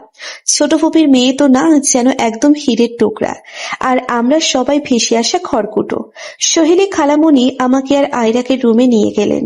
বাকি সবাইও যার যার মতো করে রুমে চলে গেল। ঝটপট ফ্রেশ হয়ে নিচে এসে খেয়ে দিয়ে আবার সবাই সবার নিচের রুমে চলে গেল রেস্ট নেওয়ার জন্য। আমিও রুমে এসে বিছানায় গাটা এলিয়ে দেওয়া মাত্রই আয়রা এসে আমাকে হাত ধরে টানতে শুরু করলো। সে ভাইয়ার কাছে যাবে আর এক্ষুনি যাবে। আমি সারাদিন নিব নিব করেও নিইনি। বিকেলে তো নেওয়ার কথা, একটু পর সন্ধ্যা হয়ে যাবে। তারপর তো আরোই আগে নিব না। আজ যদি না নিই তাহলে সে আর কোনোদিন আমার সাথে কথা বলবে না। আয়রাকে অনেক বোঝানোর পরেও কোনো কাজ হলো না এবারে। মাঝে মাঝে ও এমন জেদ দেখায় যে সেটা করতেই হয়, নয়তো ওর বিশেষ সেন্টিমেন্টগুলো আবার দেখা দিতে থাকে। ওকে থামাতে না পেরে অবশেষে আমি উঠে গিয়ে বাসার সবাইকে একবার চেক দিয়ে এলাম। সবাই সবার রুমেই আছে। আমি দ্রুত রেডি হয়ে আয়রাকেও রেডি করে নিলাম। তারপর চুপি চুপি বাসা থেকে বেরিয়ে এলাম। একটু পরে সন্ধ্যা নেমে যাবে। দ্রুত গিয়ে আয়রাকে দেখা করিয়ে আবার তাড়াতাড়ি চলে আসতে হবে। মেইন রাস্তায় এসে খালি রিক্সার জন্য অপেক্ষা করছি এখন। একটা রিক্সা পেয়ে গেলেই হয়। আয়রাদের বাসাটা এখান থেকে খুব বেশি দূরে না, আবার একদম কাছেও না। রিক্সায় যেতে 40 মিনিটের মতো লাগবে হয়তো। একটা খালি রিক্সা পেতেই উঠে বসলাম আমরা দুজন। যদিও এর আগে রিক্সা দিয়ে যাওয়া হয়নি কখনো ওই বাসায়, তবুও খালামণিরা যতবার দেশে আসে ততবারই তাদের বাড়িতে যাওয়া হয়েছে 1-2 বার করে। তাই রিক্সা দিয়েও তাদের বাসা চিনতে আমার কোনো অসুবিধে হলো না। গেটের ফলকে বড় বড় করে লেখা আহনাফ খান ভিলা। আয়রার বাবার নামে নাম এই বাড়িটার। মেইন গেটে অনেকক্ষণ নক করার পর বাড়ির কেয়ারটেকার আব্দুল চাচা হন্ততন্ত করে এসে গেট খুলে দিলেন। গেট খুলে আমাদেরকে দেখতেই উনি দুপাটি দাঁত বের করে বললেন, সরি, ঘুমাই আসছিলাম, শুনবার পাই নাই প্রথমে, তাই আইতে একটু দেরি হইয়া গেল। আহেন আহেন, ভিতর আহেন মামুনিরা। আব্দুল চাচার এই একটা জিনিস আমার খুব ভালো লাগে, সব সময় মুখে হাসি ফুটিয়ে রাখেন তিনি। না হেসে কথাই বলতে পারেন না একদম। এই যে আমরা হঠাৎ করে এখানে আসলাম, কেন আসলাম বা কি আসার বিষয়, এগুলো নিয়ে ওনার কোনো মাথা ব্যথা নেই। আমরা যে এসেছি এটাই ঢের ওনার কাছে। বলতে গেলে একদম সরল সোজা মানুষ একজন। বাড়ির ভিতর যেতে যেতে বললাম, আচ্ছা চাচা, আহিল ভাইয়া আছে তো বাসায়? হ হ আছে, ছোট সাপ তো সারাদিন বাসাইতেই থাকে। চাচা আর একটা কথা, আমরা যে এই বাড়িতে এসেছি কাউকে বলার দরকার নেই। ঠিক আছে মামুনি, ঠিক আছে। ওই যে ওই মাঝের ঘরটা দেখতেছেন না, ওই ঘরটাতেই ছোট সাপ আছেন। আপনারা যান, আপনাকেও দেখলে আবার মাইন্ড করব না, কিন্তু আমারে কইয়া দিছে যখন তখন যেন আমি ওই ঘরে যাইয়া স্যারের কাজে ডিস্টার্ব না করি। আপনাকে লাইগা চা নাস্তার ব্যবস্থা করতেছে আমি। যান আপনারা, যান। আব্দুল চাচা কিচেনের দিকে চলে যেতে আমি রক হাতে আয়রার হাতটা ধরে ধীর পায়ে এগুলাম মাঝখানের রুমটার দিকে। একদম কাছাকাছি এসে এখন নিচের ভিতরে কিছুটা দ্বিধা দ্বন্দ্ব কাজ করছে আমার আহিল ভাইয়ার সামনে যেতে। শেষ রাতে আহিল ভাইয়ার সাথে আমি খুব বেশি ভালো ব্যবহার করিনি সেদিন। এখন আমাকে দেখে উনি কি না কি ভাবেন, এসব ভাবতে ভাবতে দরজায় আলতো করে নক দিয়ে দিলাম। 1 বার 2 বার 3 বার নক দিলাম। ভেতর থেকে কোনো সাড়া পাচ্ছি না। দরজার নিচ দিয়ে দেখতে পাচ্ছি রুমে আলো জ্বলছে, তার মানে আহিল ভাই তো রুমেই আছেন। এবার আর নক না দিয়ে সরাসরি দরজার হাতল ঘুরিয়ে দরজাটা একটুখানি ফাঁকা করে মাথাটা ভিতরে ঢুকিয়ে উকি দিলাম।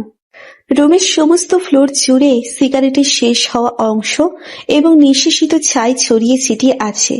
সব জিনিসপত্রই অগোছালো হয়ে আছে। সোফার কুশনগুলো নিচে সিগারেটের ছাইয়ের সাথে গড়াগড়ি খাচ্ছে। কম্পিউটার ডেস্কের উপর থেকে কিবোর্ডটা নিচে পড়ে গিয়েও যায়নি, তারের সাথে লটকে আছে। বিছানার চাদর সমস্ত কুঁচকে মাঝামাঝি এসে জড়ো হওয়া দেখা যাচ্ছে ম্যাট্রেস, আর এরই মাঝে 4 হাত পা ছড়িয়ে উবু হয়ে শুয়ে আছেন আহিল ভাই। এই কি অবস্থা ঘরের?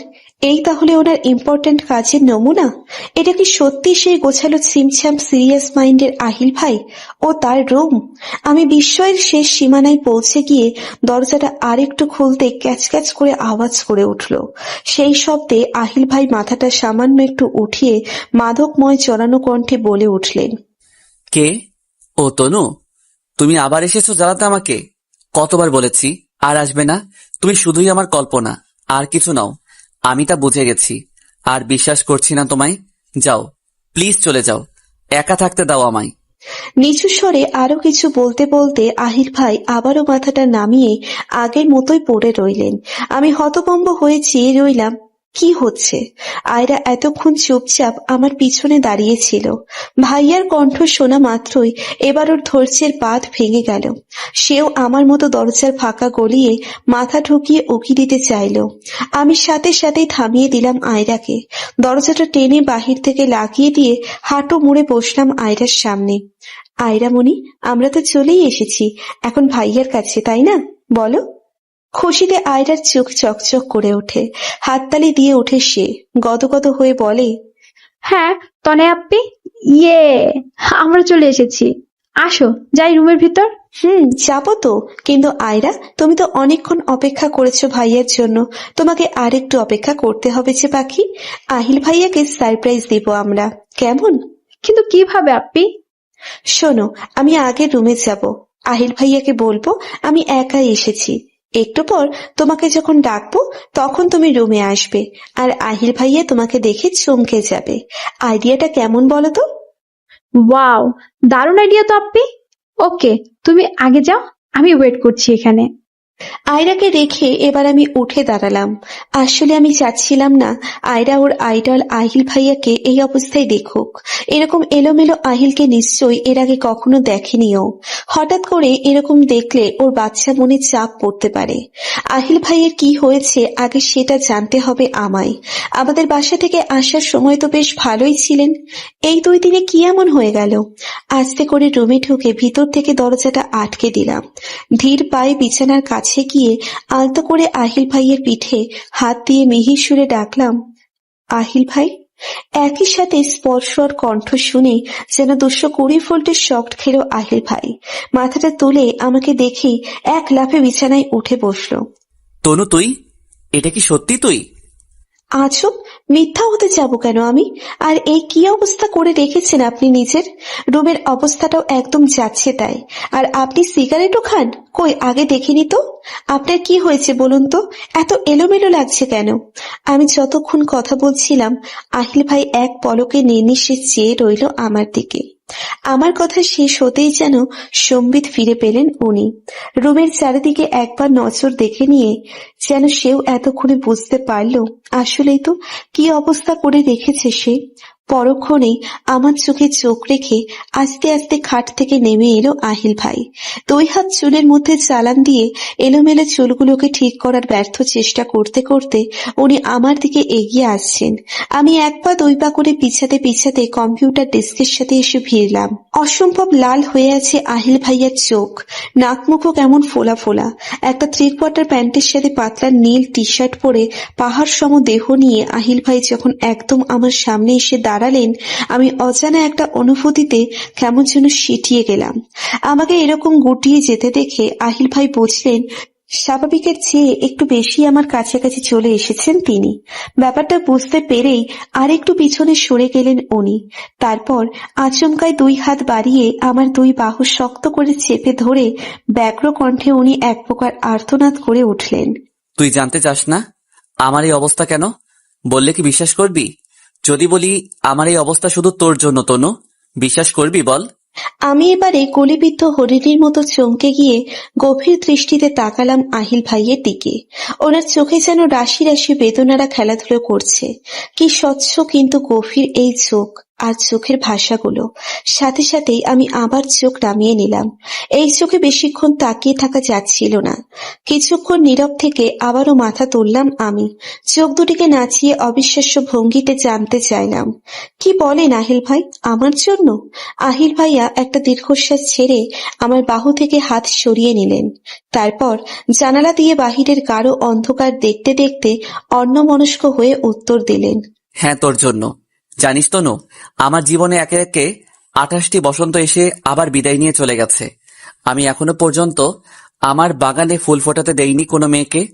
প্রথম 18টি বসন্ত গেল, তখন আমার বাগান পরিপক্ক হয়নি ফুলের শোভায় মণ্ডিত হওয়ার জন্য। কিন্তু গত 10টি বসন্ত কত মেয়ে আসতে চাইলো আমার জীবনে, কাউকে আমি অনুমতি দিলাম না আমার মনের বাগানে ফুল ফোটানোর জন্য।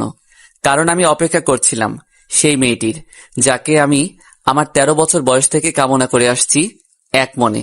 ছোটবেলায় যখন আমাদের বিয়েটা হয়, তোর বয়স ছিল মাত্র 3 বছর তনু, আর আমার 13। তখন তুই কিছু না বুঝলেও আমি অনেক কিছুই বুঝতাম, জানতাম। সেই 13 বছর বয়স থেকে আমি অপেক্ষা করে আসছিলাম তুই কবে পরিপক্ক হবি আমাকে বোঝার জন্য। আর অবশেষে যখন মনে হলো এই বুঝি বহু প্রতীক্ষার পর আমার জীবনে সেই প্রত্যাশিত বসন্তটি আসতে চলেছে, সময় এসেছে এবারে তোকে সামাজিক রীতিনীতি মেনে বিয়ে করে সারা জীবনের জন্য আমার নামের সাথে জড়িয়ে নেওয়ার। কিন্তু আমার গত 15 বছরের নীরব ভালোবাসা প্রকাশ করার আগেই তুই পরিষ্কার জানিয়ে দিলি তুই আমাকে চাস না। তুই এই আহিলকে চাস না, চাস না তুই এই রোবটকে।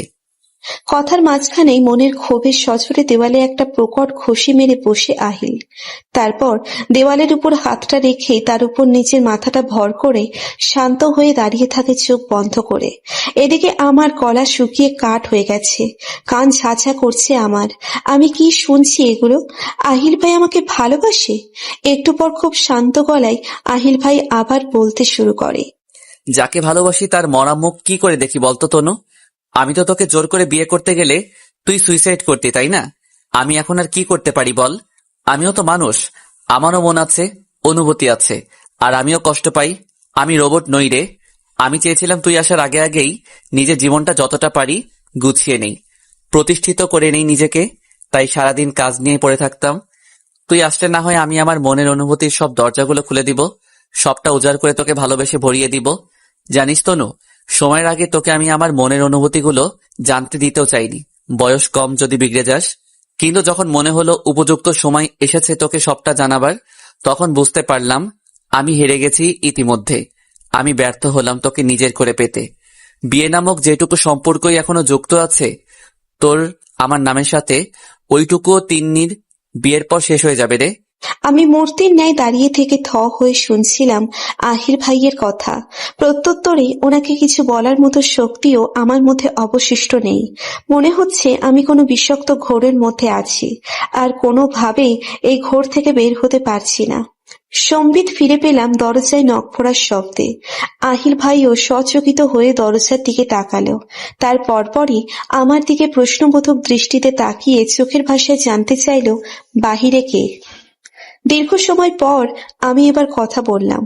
কাঁপা কাঁপা একদম মিহিয়ে যাওয়া কণ্ঠে বললাম, আয়রা এসেছে আমার সাথে। আপনার সাথে দেখা করার জন্য জেদ করছিল সকাল থেকে। সবার কাছ থেকে লুকিয়ে ওকে আমি নিয়ে এসেছি আপনার কাছে। তারপর দুজনে ঝটপট মিলে রুমটা যতটা গোছানো চাই গুছিয়ে ফেললাম। আহিল নিজেও পরিপাটি করে নিল নিজেকে। দরজা খুলে দিয়ে আয়রাকে দেখে নিজের কোলে তুলে নিল আহিল। যতক্ষণ এই বাসায় থাকলাম দুই ভাই বোনের খুনসুটি দেখে গেলাম চুপচাপ। আব্দুল চাচার আনা নাস্তা খেতে খেতে আহিল আয়রার বিপরীত পাশের সোফায় বসে আজ প্রথমবারের মতো তীক্ষ্ণ দৃষ্টিতে দেখতে লাগলাম আহিল ভাইকে। আমার দিকে ধ্যান নেই ওনার, আয়রাকে নিয়ে মজা করতে ব্যস্ত আছেন। তাই নির্বিঘ্নে আহিল ভাইকে পর্যবেক্ষণ করে গেলাম আমি। রাত প্রায় 9টা। আমি আয়রাকে তাড়া দিলাম, এবার যেতে হবে। আয়রা কিছুতেই আসতে চাইছে না আহিলকে ছেড়ে। আহিল ভাই বলল, থাক না আর কিছুক্ষণ। না আহিল ভাই, বললামই তো বাসায় না বলে এসেছি, সবাই তো চিন্তা করবে।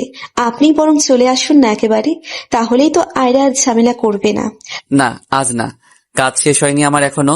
2 দিন পর যাচ্ছি আমি ওই বাসায়। আসার সময় আর রিকশায় করে আসতে হলো না, কারণ আহিল ভাই এই রাত্রিরে আমাদের একা ছাড়তে চাইলেন না। আহিল ভাইয়ের বাইকে করে যাচ্ছি বাসায় এখন। আহিল ভাইয়ের কোমর জড়িয়ে ধরে আহিল পিছনে বসেছে আয়রা, আয়রার পিছনে আমি।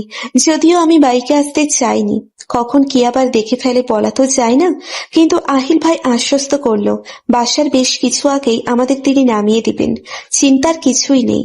অর্ধেক রাস্তায় আসতেই শীতে আমার শরীর শিরশির করতে শুরু করেছে। এই কিছুদিনে শীত একদম জাঁকিয়ে বসেছে যেন। যখন বাসা থেকে বেরিয়েছিলাম এত বেশি শীত ছিল না, তাই সোয়েটার নেওয়ার কথাও মাথায় আসেনি। আর এখন একে তো রাতের বেলা, আবার বাইকে চড়াতে শাঁসা করে বাতাস বয়ে যাচ্ছে শরীরের উপর দিয়ে। দাঁতে দাঁত ঠকঠক করতে করতে বললাম, আহিল ভাইয়া একটু আস্তে চালান প্লিজ।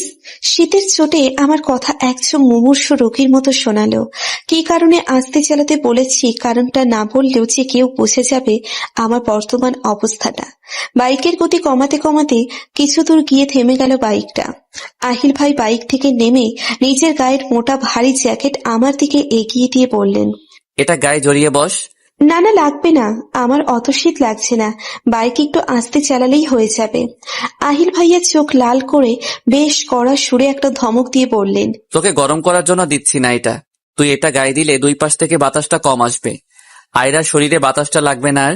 আমি বিনা বাক্য পায়ে জ্যাকেটটা নিয়ে এবার নিচের গায়ে জড়িয়ে নিলাম। তর্ক করে লাভ নেই, শুধু শুধু এই রোবট মার্কা লোকটার সাথে। কিন্তু এ কি, জ্যাকেটটা কোনোভাবেই ঠিকঠাক করে পরতে পারছি না। এক হাত জ্যাকেটে ঢোকাচ্ছি তো অন্য হাত খুঁজে পাচ্ছি না। অনেকক্ষণ অনবরত চেষ্টা করেও যখন পারছিলাম না, তখন চোখ তুলে আহিল ভাইয়ের দিকে তাকালাম অসহায় দৃষ্টিতে। দেখি উনি আমার দিকে তাকিয়ে মুচকি হাসছেন। আমি এবার বেশ লজ্জা পেয়ে গেলাম। এ বাবা, উনি তাহলে এতক্ষণ আমার এই অপারগতায় মনোসংযোগ করে দেখছিলেন। অবশেষে আহিল ভাইয়ার সহযোগিতায় জ্যাকেটটা পরে নিতে পারলাম।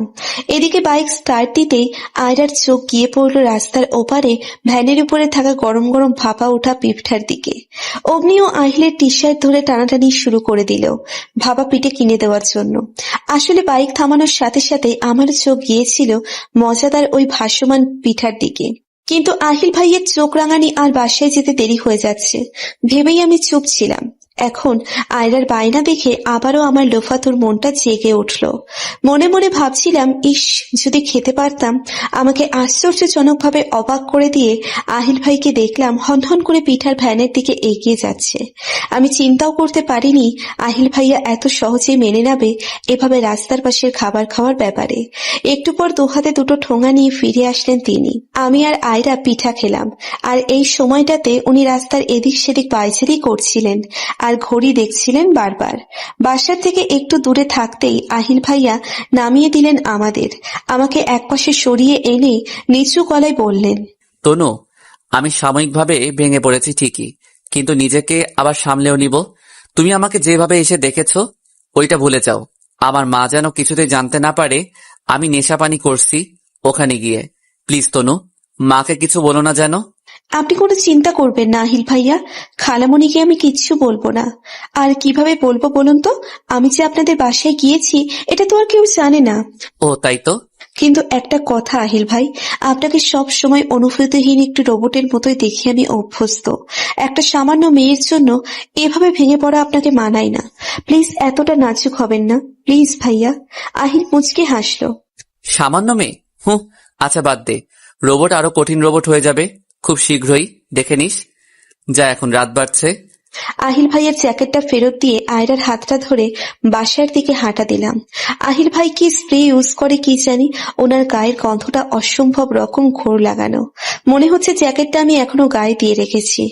একদম বাসার সামনাসামনি এসে পেছন ফিরে তাকালাম একবার। আহিল ভাই বাইকের গায়ে হেলান দিয়ে দাঁড়িয়ে এদিকেই চেয়ে আছেন।